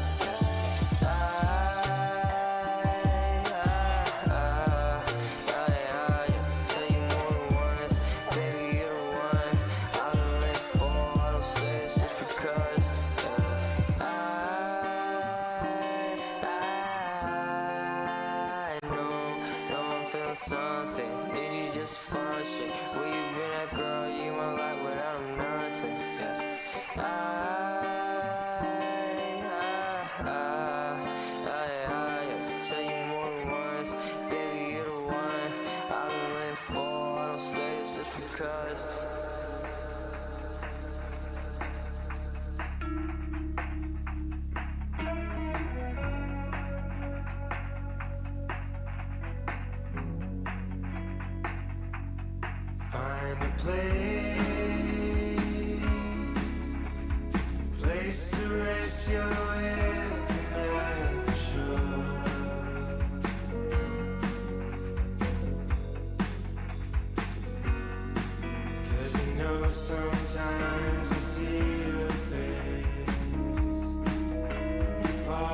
Qual o legado que você quer deixar no seu mundo? Sim, esse mundo que está ao seu redor. Foi procurando responder a essa pergunta que a SOS Brasil nasceu em 2013. 9 anos depois, o sonho de transformar o acesso à saúde especializada no Brasil já não parece mais tão louco assim. De 8 amigos, chegamos a 800 voluntários, ou melhor, SASers, que compartilharam não apenas o sonho, mas o propósito de fazer a diferença. Também crescemos enquanto equipe 100% SAS, com profissionais que viram no terceiro setor um espaço para construir uma carreira de sucesso. Pessoas que se conectaram ao nosso propósito de inovar e à nossa coragem para revolucionar. Nesses anos de estrada, descobrimos que levar saúde vai muito além do consultório. Levar saúde é acolher, acompanhar, é ensinar e formar. É inovar e criar soluções. Por isso, em 2022, a SOS Brasil quer potencializar ao cubo o nosso legado, atuando em 3 frentes que se conectam e geram ainda mais impacto: educação, saúde e tecnologia. Na saúde, queremos zerar as demandas. Para fechar com chave de ouro, a gente tem o painel agora sobre governança. Então, tenho a honra de convidar a Eliane Trindade para a moderação. A Eliane é uma peça-chave no projeto de empreendedores sociais. Eli, eu não vou nem me arriscar a te apresentar, porque tem muito mais coisa do que eu sei. Obrigada pela presença, bem-vinda. Vou deixar para você a palavra, o convite também para os panelistas. Boa tarde, bom dia ainda, né? Boa tarde, Luca. É um prazer enorme estar aqui hoje nesse evento, né? Fazendo esse painel aqui, pós-Davos, vendo tudo que aconteceu por lá. E aqui a gente vai post-Davos, and we're going to have 2 participants. I'm going to take on my place. I have Camila Camilo. She's a global shaper. She's here presentially. She's going to tell us what it is to be a global shaper. She is the representative from the São Paulo hub, and she was in Davos, invited by one of the communities from the World Forum, and with Guilherme, Adriana, and Celso Ataide. He's going to be here with us on video. He's not here presentially, but he's also a social entrepreneur, laureated by the prize, and which is the stage. So the social innovators in the social network. I am the editor from Folha de São Paulo, and for 18 years, Folha has been a partner of the World Economic Forum to have this partnership. The forum has local partners to select, to evaluate, and to take people onto the Schwab network for social innovators worldwide. This year in Davos, we had for the first time 3 Brazilians representing our country in this very special community, and it was a different economic forum. As you've seen, François Bonici is the head of Schwab Foundation, and also the chief for innovation for the Social Economic Forum. He wears these 2 hats, and this was great to take the social entrepreneurs into Davos. It was the first time the social entrepreneurs were introduced to this global audience, and when you shown and you talk to a global audience. In this 3rd block, we're going to talk about governance, but we're going to be also talking, of course, social environmental impact. That's what we work for, to create projects, initiatives, startups, and actions such as Boomera, SAS Health, Hold Favela, and Acufa. And to really get more scale, more visibility. This is the sense of the prize, and this is the meaning of you having got to Davos. I was very excited when you got the video to present Boomera in the Social Entrepreneur Prize, to give visibility, to show that we have social technology to solve our social problems. We are powerful, but we need protagonism. Show people who have the solutions, give them room. And this, the Economic World Forum, gives this opportunity. I hope you have enjoyed the social network to show that you can do more. I have the same impression when I go to the forums. Where is Brazil? So we are sub-represented. We need to have this protagonism in the social area and have things to show. We don't yet know how to get there, so we need to learn. This is a very important event for that. To create a system to show that we want to go beyond post Davos. What comes after that? Oh, I'm gonna call here Celso Ataide. We like him so much, and I want him to tell us a little bit about Davos' experience for you this year as the winner of Social Entrepreneur Prize in 2020 with initiative Mães na Favela with KUFA, which you helped create.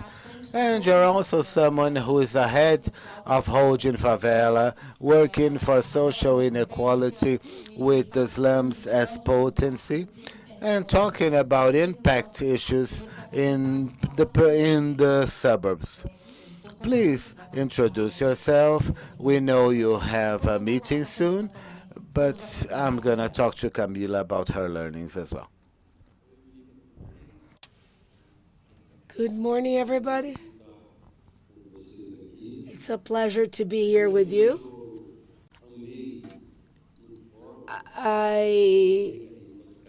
One of the things I knew about the forum was to get to know Camila.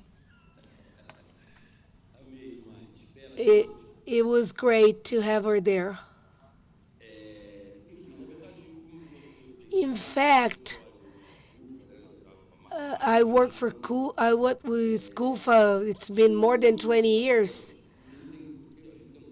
And what we have tried to do all our lives was to take as much information as possible to the people that are there in need. Because I apologize, but his sound is coming to the booth very low. So part of my life was to live on the streets. I always picked trash. I always had to make money to change my life. When I started working with the hip hop movement with LVBU, I took this to hip hop. I didn't want just to sing the slum, but I wanted to change the life of the communities. So I have always had entrepreneurship as something very strong in me, but obviously we took a lot of that to KUFA. And then when KUFA starts to develop and we start to make several partnerships, so that became more serious.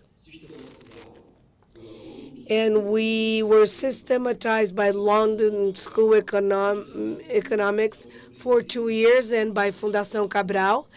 And I knew that I needed to be an entrepreneur to be able to help KUFA. And with that, we won a lot of prizes. We won some. We were awarded some prizes by Isto É magazine. And this award for the World Economic Forum, it was very important. And I think that what is the most important thing, and then the acknowledgement itself, is what you're going to do with that. And after that, so that you can use all that experience, so that showcase to use it as a leverage for new processes. Currently, for example, I decided that I'm going to go live in New York, because when I created KUFA and Preto Zezé became the person that created KUFA, and I am in charge only of the commercial projects that we conduct. So now I'm even more sure that from the moment that we close some partnership with some ministries. We're going to be, for example, with an action in Nairobi, and we already have a small action in Kenya. We have a company where we construct jeeps in Africa, and now we're going to do that in Kenya too. So we're going to be conducting actions in India, and with that, I have decided to go live in the United States for some time. So I'm moving in August to exactly move forward with everything that I have conquered and work on the relationships that I created after Davos. Of course, that I won't have time to do that here because every initiative, but it was a turning point in my life due to the what it means and the things that I was able to create. I also think it's very important to understand that what means your presence at the World Economic Forum as a person that is black, that's Afro descendant, that was raised in Islam, you know. So the Schwab Foundation in Brazil, for many years we didn't have any Afro-descendant representatives to honor, you know. So to be able to honor in Brazil an entity such as CUFA and such as Holding Favela that have such a level of development ready to gain scale and be replicated, this is what strengthens the ecosystem. And the governance, which is the topic here, how much this is important. Talk about how much this is important, how this was built. You talked about the Dom Cabral Foundation that offers in Brazil leadership courses for social organizations to set a new standard for them. Because it's not only about going to Davos, it's to get into Davos in good conditions to discuss. I think this is essential. Sometimes we think whether we should be an Afro entrepreneur or just an entrepreneur. It's important to win prizes from the specific movements. It's important for you to be in the media as black people, Afro descendant, but for us, and also for us to take on other spaces and other prizes we've been receiving. And this prize, which is very important for us, people should see black people in other environments and get used to that. Because nowadays, we have 24 companies, and it's important for them to see black people and in a company, and we have 500 agencies, travel agencies. It has scale, it has management, and it has arrived with many partnerships and consultancy. Also, bank consultancy has also helped us through the pandemic. We've used 870 million reais. How do you do that without management? How do you do that without having governance? So we had to adjust many things because it's a chance for us to see this big project in the slums. And just for you to have this idea about governance, we hired a company that would do this governance partnership. But the first 20 supporters, Zé Roberto, many company CEOs of companies from Go, Vale Refeição, a lot of people, the first 20 donators I obliged them to be a part of a council where they would receive everything from the auditing, and they would approve that nobody needs to contest what was being said, that everything was honest on the table. So we did what we learned. It's tough, for people who come from where we came.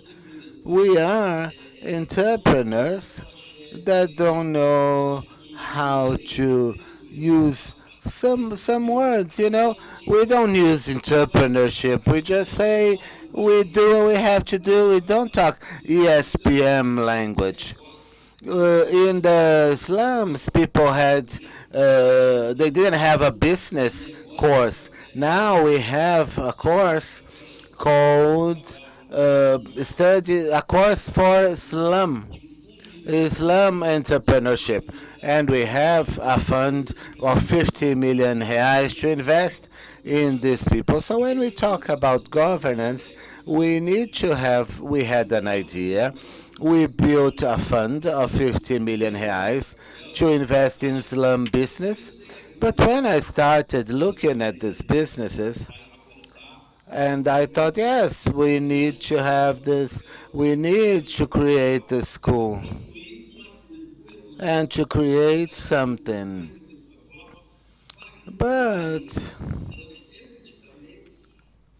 effectively, if this is going to work or not. But what is essential is that they can have governance and understand what they're doing. Of course, because it's in slums and most of these entrepreneurs are black, these advancements we've been making in being in those places, they are symbolic, they are important moments, but they're right now for us who received the prize, who were in those places, it's important.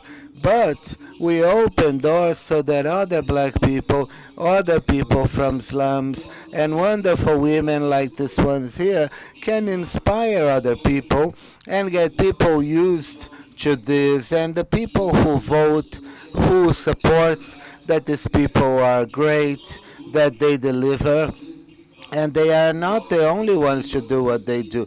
Just like this black man, just like this black woman, there are so many people. The idea is that we no longer need to seek. E eu queria que você fechasse esse bloco aqui falando da sua participação aqui, falando de aprendizados. Qual foi o grande momento, qual foi a grande inspiração que você trouxe de Davos? O que você viu ali, que trocas que você fez ali com os brasileiros e com gente do mundo todo, né? Essa experiência de estar ali no fórum. Eu queria que você falasse um pouco desses dias tão especiais. Eu vou te falar, hoje a culpa está em 20 países. A partir do fórum, a gente já traçou uma meta de estar em 100 países. We want to be in 100 companies until the end of the year. And I'm going to New York to talk about the Bronx. My children are taking care of the holding. Zezé is also taking care. I'm going to be 60. And what I want is to make a global confusion. Because if the problems are global, the solutions probably will be as well. And saying that, what did we create more as a provocation? And it's a big learning that I've had there.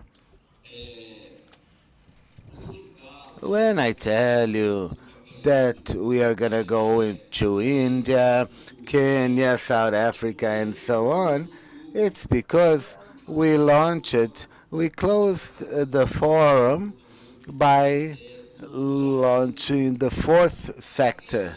For those of you who don't know, it doesn't actually exist, It's the same actors, but we made it up.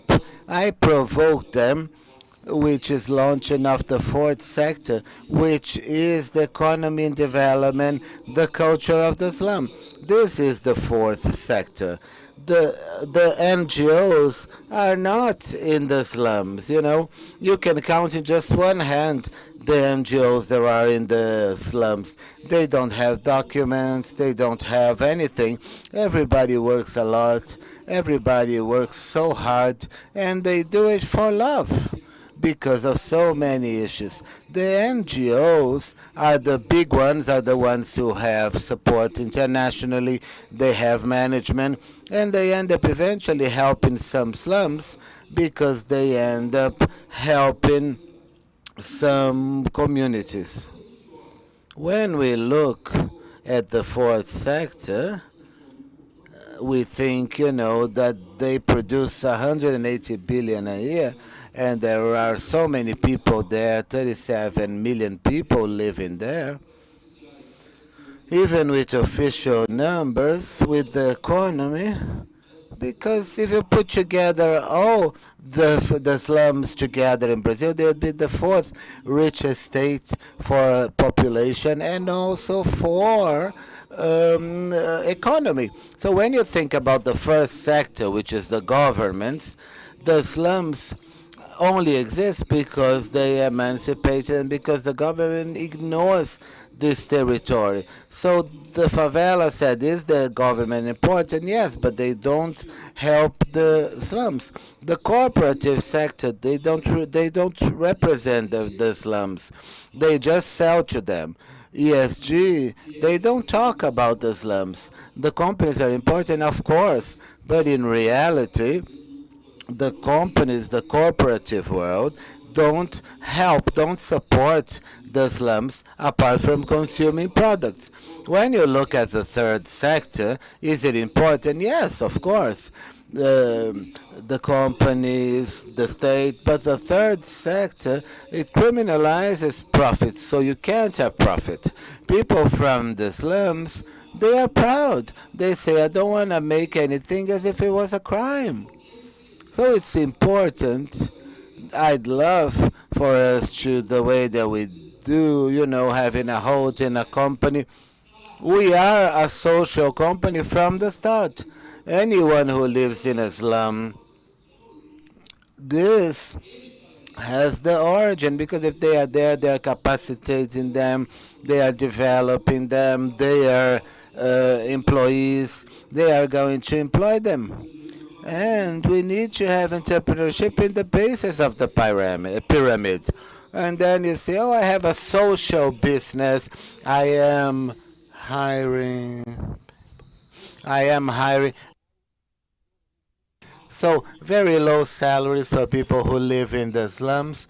And if we think about creating a social business and working with people from the slums. Every company employs people from the slums, but they employ these people only to work in very simple areas. So it's not enough to just employ them in very basic jobs. So now the slums need to make profit. We can't criminalize profit and make it a sin. You know, the NGOs are important, are relevant, everything is good, but the NGOs in the favelas, in the slums, they ask for, if they do a project with the government, they have to give 10%. Everything they are receiving, the families and the people who are doing that operation, they have to pay 10% to the state when they are the ones who really should be receiving to do that work that the state should be doing. So objectively, something that we are already doing here in Nairobi, and we are doing many experiences, and we've had meetings with Paulo Guedes, also in Brazil, doing some tests to transform slums from some experiences in free commerce spaces so that you can incentivize the production there. Many cities receive incentives from the government. They receive exemption to employ people and develop that city. So why not the women from the slums who are black, who produce bags and underwear, so many things? Why can't they have tax exemption for them to work better, even to export with zero tax, the way that they do for other products? Manaus companies do that for a while. So Paulo Guedes is sitting down with us. It's helping us put it together. This isn't a government action from one government from the other. It's not left or right. Of course, I have my preference, but I won't expect for the government that I identify with to take over in a city, in a state, or in Brasilia so that we can then move on. Because the money, the resources that they manage aren't theirs. It's ours, you know? So we need this. We are doing that also in Nairobi so that we can create incentives for these slum companies, these slum NGOs, and create a fourth sector, which is the economical development of the slums based on what they build and what they are effectively producing. We either divide with the slums all the richness that it's always generated, or we are going to continue dividing, sharing the consequences of misery that the elite has always generated and concentrated and does it up to today. Thank you, Celso, for your words, for your participation. And in a few minutes, we want to learn more about your private United Nations, 100 countries. Now we're going to hear Camila a little bit, and we're going to have other meetings like this to exchange more knowledge on Davos with Rede Folha and other entrepreneurs. Camila, first, I would like you to introduce yourself. Explain what is a global shaper, how did you end up in Davos, and about this experience that certainly changed your life. Then we talk a little about governance and other things. Good morning, everybody. I'm so happy. So last week I was here and now I'm back. So I got in the Global Shapers community in 2019. Global Shapers is the newest community of the Global Forum. And the speech of the Professor Schwab is that I left a closing planning, so maybe we need more black hats for this Schwab idea as of now. But the first community of global shapers were of the children of these people, you know? Because how are you going to create a community with people that you don't know? And the World Economic Forum was like the Olympus for people like me. So in 2019, when I became a shaper, I didn't even know what was the World Economic Forum. But then I said, well, I got in here and then I met a person that met a person that met a person, and that said, this year the policy of the community changed, and we have a guideline focused on ethnical diversity, and we are having a national commitment to take people, you know. But let me tell you that Global Shapers is a white stain, you know. And when we had a change 6 years ago in the global leadership of the community, we decided to make this community diverse and equitative. So I have histories that people don't even tell, that we cannot even tell, of shapers in Afghanistan. During the advancement of Taliban, we have incredible shapers now taking care of mobilizing humanitarian aid for Ukraine during this war period. So it was all transformed until I started in 2019. And now it became a bigger hobby, a bigger hub. And I got even scared when I started because I saw so many people, and I thought, who are these people? What am I doing here? But as of 2019, I took leadership and I suspended the selective processes and said, let's work with the people we have here. Of course, I did not count on the pandemic during my management, but it was during this pandemic process that I started to get engaged with our community in Brazil. And we had our national meeting in the Amazon. We took our community to the heart of Amazon, not only to get connected to the forest, but for us to connect to each other. And we have a lot of support because we are the newest community and also the youngest community. Maybe people work in Geneva. Now we have 500 hubs throughout the world, 10,000 active shapers, more than 200,000 people impacted by our community. We say that we are an action community. So we are literally a project community. Every year, the hubs put projects on the street, and we want to be the voice of these young people locally. So, for example, you are becoming an entrepreneur, so you want to test something. So we use Global Shapers as a lab to help them test it before put that into practice. And from 2020 to 2021,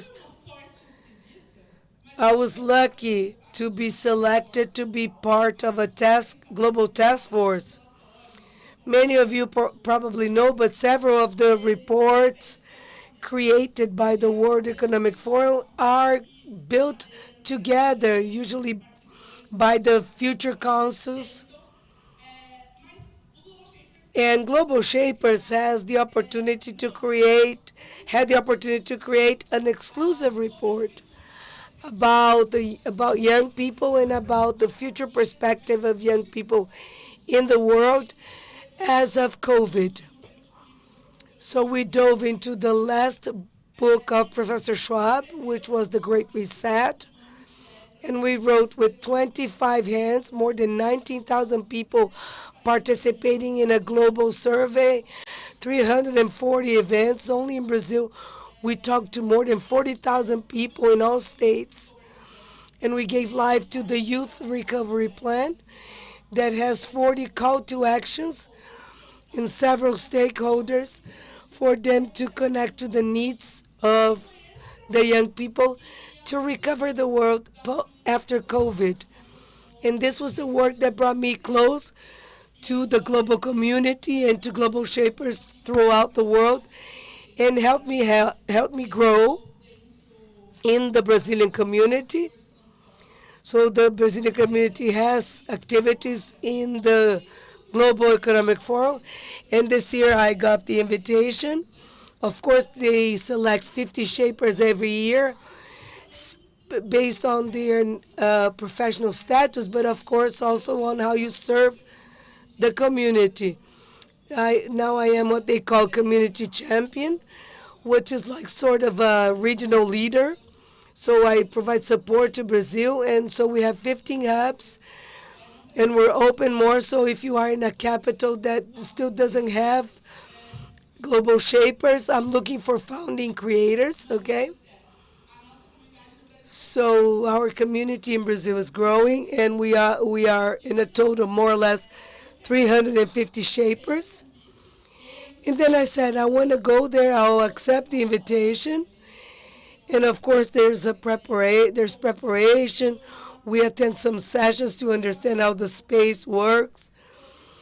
And to me, Davos ended up being about three things: people, politics, and power.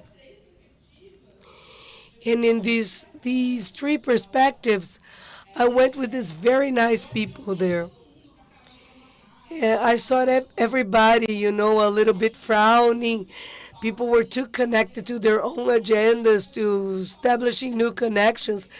But Professor Schwab, on his first session with the Shapers, he said something very intriguing, and he said, be interested and not interested. So, and I'm sure that after you make connections with people, all the rest comes as a consequence. I don't know what's going to happen in some months, but I was having a random conversation with some people there, talking about my life, about my ideas, discussing about how people make decisions.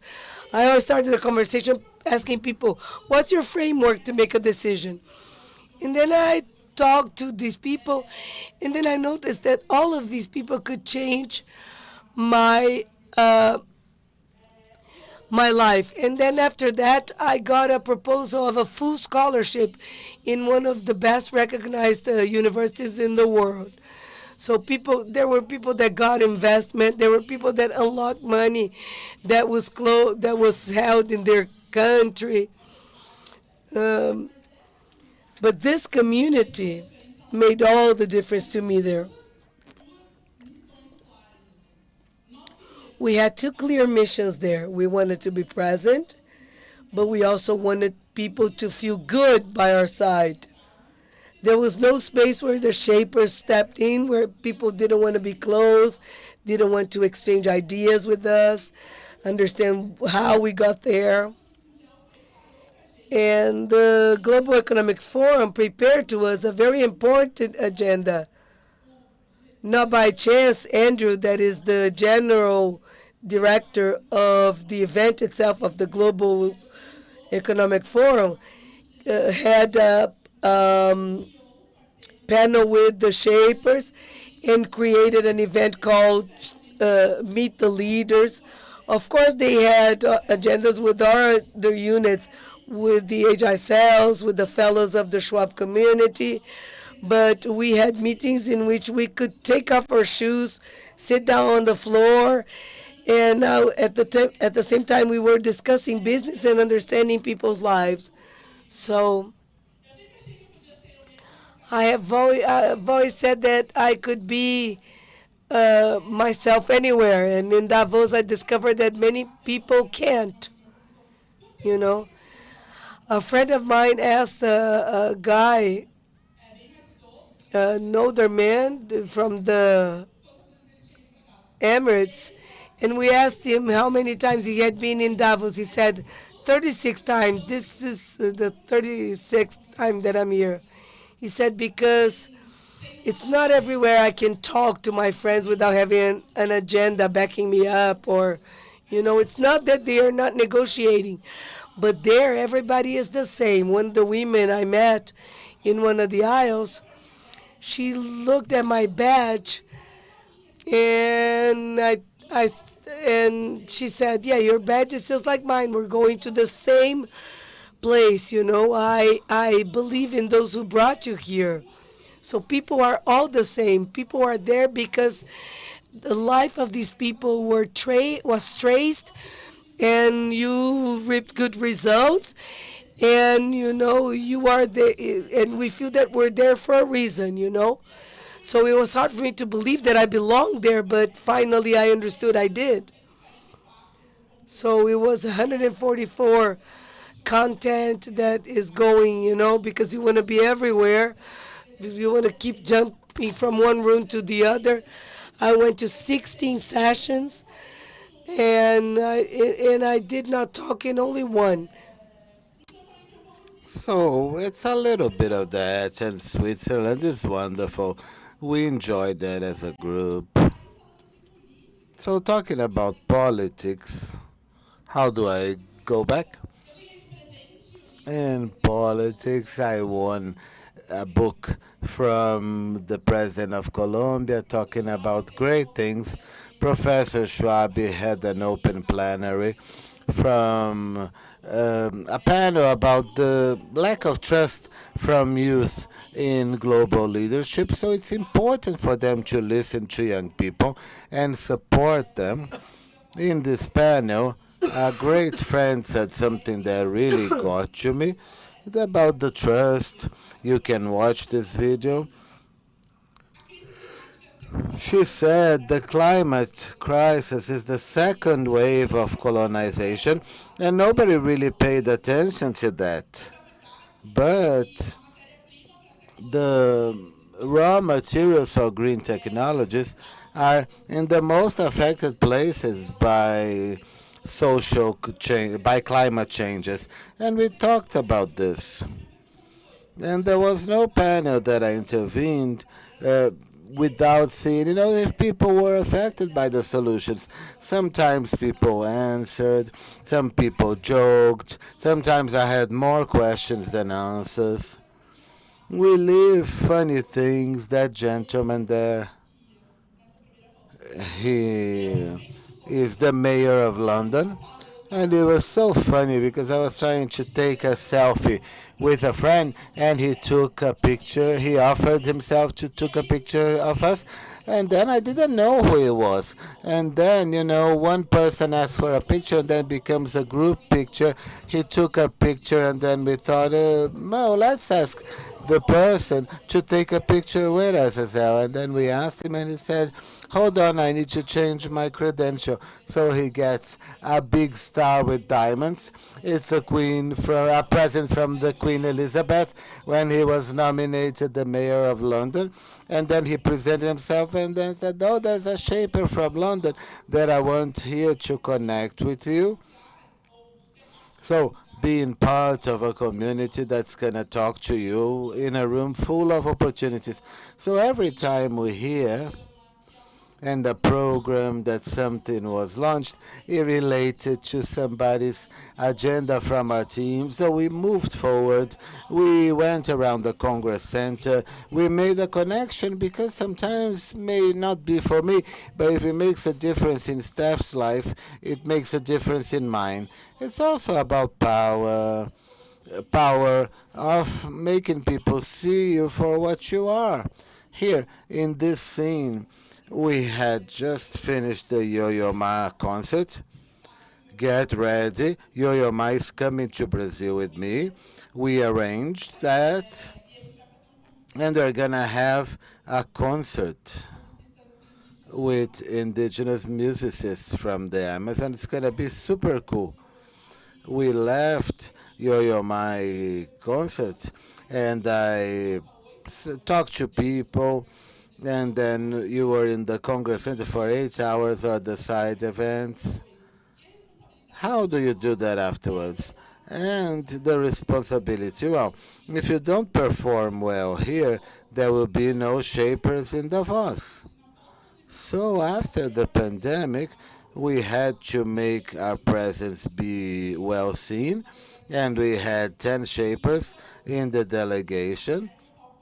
So we had a center, we talked in more than 8 panels, and they presented Support Ukraine Now, which is a great project, and they supported us in many hubs, many donations coming, and we have shapers training us, and helping, the Ukrainian citizens to fight against the Russians. So they are about 20 odd years old, and this is happening because of them. They have powerful voices, they are inspiring. Not all of them have a business. Some of them are social entrepreneurs, others are just people who really care about social, the local societies, and they get involved. And I made it easy for this moment, and it was a catharsis of 20 people crying, and it made us even stronger, strengthen our ties as a community. So we're able to talk to the CEOs for the global, she's the global main person for Accenture, and the best side events house was a church, the NFTs and the blockchain house, but also had psychedelic house, which was amazing. So it was great. Many events, the panel, trust, And we have there, as you can see, I've been crying. I was crying in the last lunch we had together to say goodbye because it was so tough. My experience in Davos was very transforming, life changing. I got there and I didn't really know how to move around. I got planned. I studied English for 2 months every day to be able to say I can introduce myself, talk about my projects. And then when I got there, I found out that I could trust the flow. Be careful what you wish for in Davos because things happen, and it's true. Sometimes I was talking about AI in a conversation, and then in my van there was the director of the center, the research center for Google. So the specialists have very common interests, and they want information, updated information to get to people, and having a young people's group getting together. We are creating a movement with the commitment to make all those discussions we had at work. The main issue was history. We are in a turning point for the history of humanity, and all stakeholders need to commit. Three of my main learnings: people are people, and the system is made of people, so it changes. My second learning: put people more affected by your decisions in the center of your decisions. If you do that, the chance of your decision being the best is much bigger. And third, be more interested than somebody who's interested in others. Because if you do that, we can do better business and improve. É isso. This is it. She needs no mediation. She's amazing. She's done many amazing debriefs. Well done, Camila. It was great to have you here. So to close off this panel, I want to call here Gia and Adriana to be here with us because now we're going to have a Q&A session, and we're also going to talk pre-Davos. We had a lunch with Celso. Guy couldn't be there. You were traveling. But Sabine, sorry Sabine, I forgot to say your name, where I said that what is being in the Economic World Forum and having real relationships with people, eye to eye, and knowing that this experience is real. This place where you can see people, they have the power. But Roberto Kikawa, who is the social entrepreneur from Rede Folha, he was assassinated, unfortunately. He held my hand in the first forum I went to, and he made me understand how it worked. He was the Brazilian that best took advantage of this experience as a to grow his business. He had social technology called Carreta da Saúde. He didn't speak English. He was selected. He could read English, but he wasn't fluent in English. So he learned that because that's the language of the forum. It's important for you to connect. And beyond that, the language, to be able to tell your truth. Your experience was so deep in Davos because you were open and because you could take something transforming that you were already doing and that you believe in. And now I want you to pass on the questions to me, and I will open up for you to tell me what's it been like participating here this morning. I think it's been interesting, so tell us what it's been like sitting here post Davos and living it all up. It's very special to be able to share. I think that you only create knowledge through sharing. Nobody knows the absolute truth, right? And I hope no one ever will. So it is impactful, is great. It's like one day there we're talking about diapers, the other day about coffee, the other day about.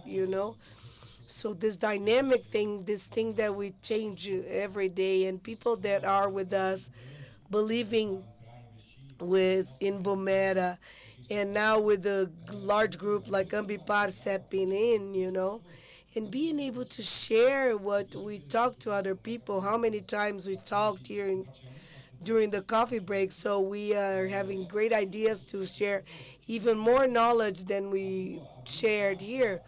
So it's wonderful to listen. Oh, an executive of a large company, open the box. And so how can we have opportunities abroad?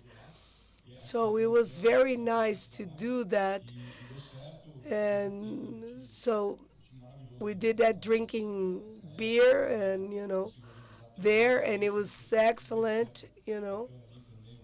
So confess the name of your English school, because your English is very good, because you said you learned just before going, so please give us their number.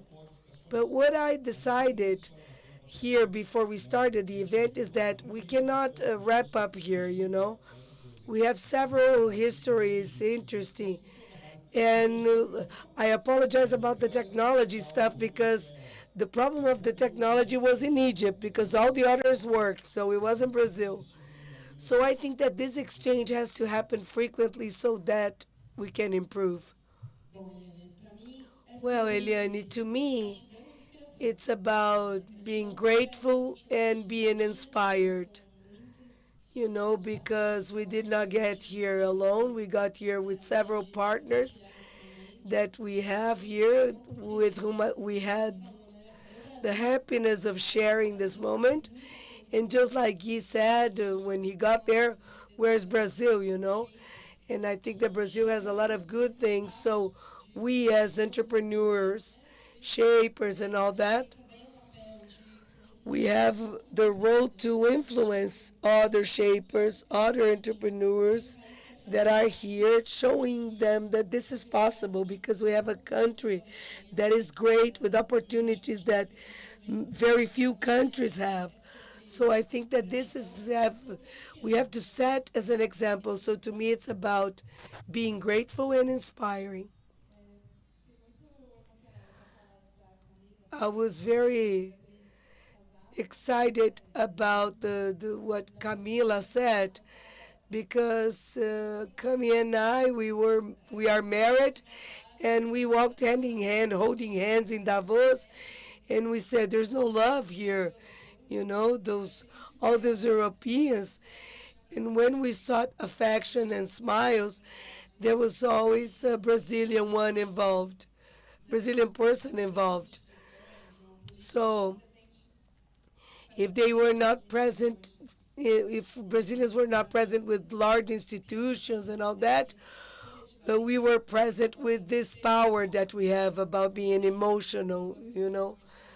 So what we were able to do today, and I think what we can do more than anything, is this transformation with affection, with the content that we have in our hearts, in our mind, and a forró, and a funicular, and teaching the Indians how to dance. We should show this video, the forró at the funicular. So I think it was very nice to live again that power that we have. I took some sessions to give back to my community, because they built the way for me to get there. So I had a strong commitment to try every day to access social media, send on WhatsApp, update them, and listening to other people from Brazil that had the experience that warms my heart. And I think that it's possible that we can make a revolution through affection. We are not going to be able to make concrete social changes if our matrix, or if our driving force, is not love, but we need to change the principles with which the system is built. We need to look at our current values, and we need to re-signify them, maybe we will never be able to, fight totally capitalism, but how can we make this better, There, every time I hugged a shaper, every time that we met a person, we check on this person. Are you okay? Did you eat? Did you drink water? Do you need anything? Did you meet anybody was important to you? So this is something that we have opportunity to do here. We can keep checking on our peers all the time, And if we do that, we may be in a safer environment for things to flow and for us to do better business. I think that there's one thing that I want to talk about, which is collaboration. We need to be together in this agenda till 2030, that we have the objectives and all that. One of the pictures that was shown there was Jeru. That is somebody that is leading this agenda there with the Cat Live Brazil. That is a collaboration movement to bring everybody together, to make those that need to be together so that we can cause this transformation, make this transformation. So I have already opened for you to stay with us. We have already the first chapter of the global capitalist. So it's based on the premise that the money does not go to one organization or one social problem, but to those that get together to solve a problem there is in a certain territory. So I'm not going to be the one to solve it. It's a collective of people that is going to help and bring more scale. So I think that this space is very nice to talk about all that. And I enjoy this opportunity to say that we can set other meetings with Rede Folha, with Boomera, with all of you. What can they do to escalate social environmental projects to generate more impact in Brazil?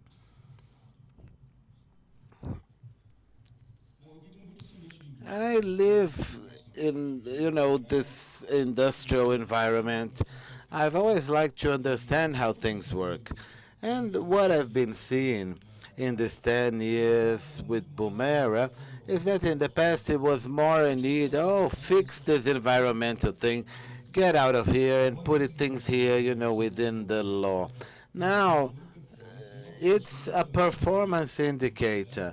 And when it goes through to C-level, the level, people changed.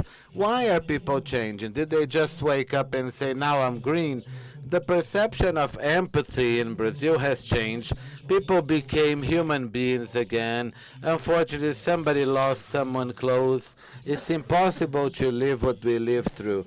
What I see that in the industry that they really want to do is get off from pilots, and they want to escalate. But the scale in circular economy only happens when it's systemic.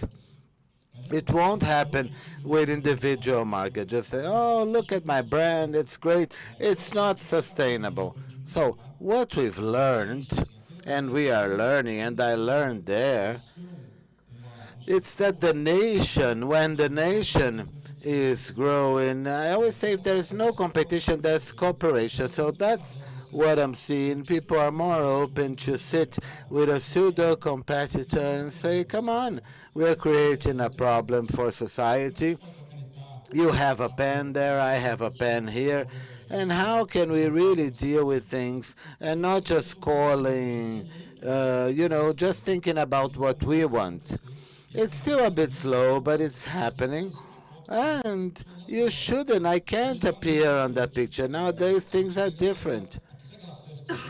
And when you get somewhere and you are talking about different companies, we have so many companies just like ours, and they have the role, which is like a translator of the language. How can a global CEO talk to a cooperative person? It's another dialect.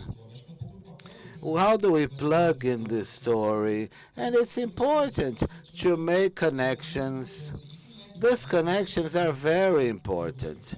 And knowing where I will start, where will I get you, and what am I doing in this role. And not having competition, this could be great. And as it's the company, I can't be there. So a little bit of that's been lived in the industry, which is the 45% impact. It's in the industry. So I want to invite you, instead of saying what's lacking, it may be cooler to talk about what's happening now, the transformations. We have, for example, innovative groups growing without these companies. We have people accepting to be part of more complex organizations with more rigid structures to make changes from the inside to the outside. And the same way that we're saying, oh, go be entrepreneur, do your business, we need people to be being entrepreneurs. If that doesn't happen, the worlds won't connect. So transformation needs to come from the inside. So the first step in the big industry is to create an innovation lab, social innovation labs, to create benchmarks and collaborating with the education excellence centers or the FGV Innovation Center. The organizations are looking for centers of excellence to capacitate themselves because they're already going through a challenge. And if my organization doesn't find purpose, I can't have GNC to work with me because they are going to leave. They are not going to stay. It's a difficult place to navigate. So people say, I'll be an entrepreneur, I'll go to a startup or to an NGO. My parents are helping me. So this is happening because people are seeking purpose. So I think the organizations are also reviewing their purposes to ensure that people get committed to the ESG agenda. And I want to make an invitation to you all. The biggest challenge to create the ESG, to make the ESG agenda move forward, it's the cultural challenge. And we need to get the industry to move forward. First of all, for profit, the industry thinks, and we need to have profit. If we don't have profit, we don't deliver.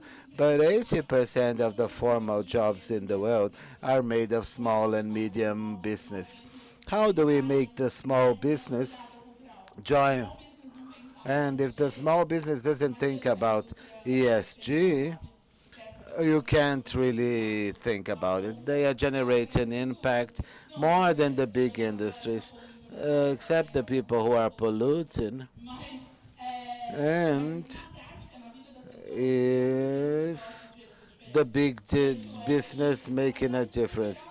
They say we need to generate 1 billion jobs. Most of them in STEAM. Let's do professional requalification of everybody. In my country, they don't recognize the non-formal education certificate. If there is no global collaboration where the countries will recognize, the companies don't recognize what you've studied. So we need the industry to recognize that the other sectors recognize that, and then I think we're going to have bigger. I would like to add a challenge that we live at SAS, which is a medium-term opportunity. It's very hard to make the project turn within 6 months or a year, but thinking about more structured projects that have this freedom, that have this mentality of startup, from our learning from our mistakes to improve in the next sector. This is an important sector for us to think about more sustainable impact. For me, things are happening. That's why you are here. As supporters, people who believed in us, Gui with Ambipar, and maybe what's missing, and it was even the theme of one of the first talks from Hilda Schwab, who is the wife of founder of the foundation, and the industry knows how to do advocacy. They know how to work together, how to influence government, and the social projects don't know how to do that. So maybe this is the time to unite this between projects of who knows how to deliver, and whether it's access to culture, to education, a solution from a cooperative, but how to do this advocacy project that earns, that's for the good. Because there is a project called Advocacy of Good, and it's not going to happen just by industry or just by us. We need to create this ecosystem, there was an article written about, where we allow the social entrepreneurs to talk in the public system, because that's where the biggest impact is. There's no other way. We're coming to the close of our very inspiring event. We brought many great learnings here, and I think everybody's a little bit more inspired and sure that there are answers, there are ways. This is what we need to do to systematize this knowledge. Do this download that we did with Davos has been great. Sometimes you need to stop and think and to dream, And we are here it's what all of us want. So thanks for being here, and also via YouTube, and I'll see you next time. And let's have more meetings like this. Congratulations to SAS and Boomera for the initiative.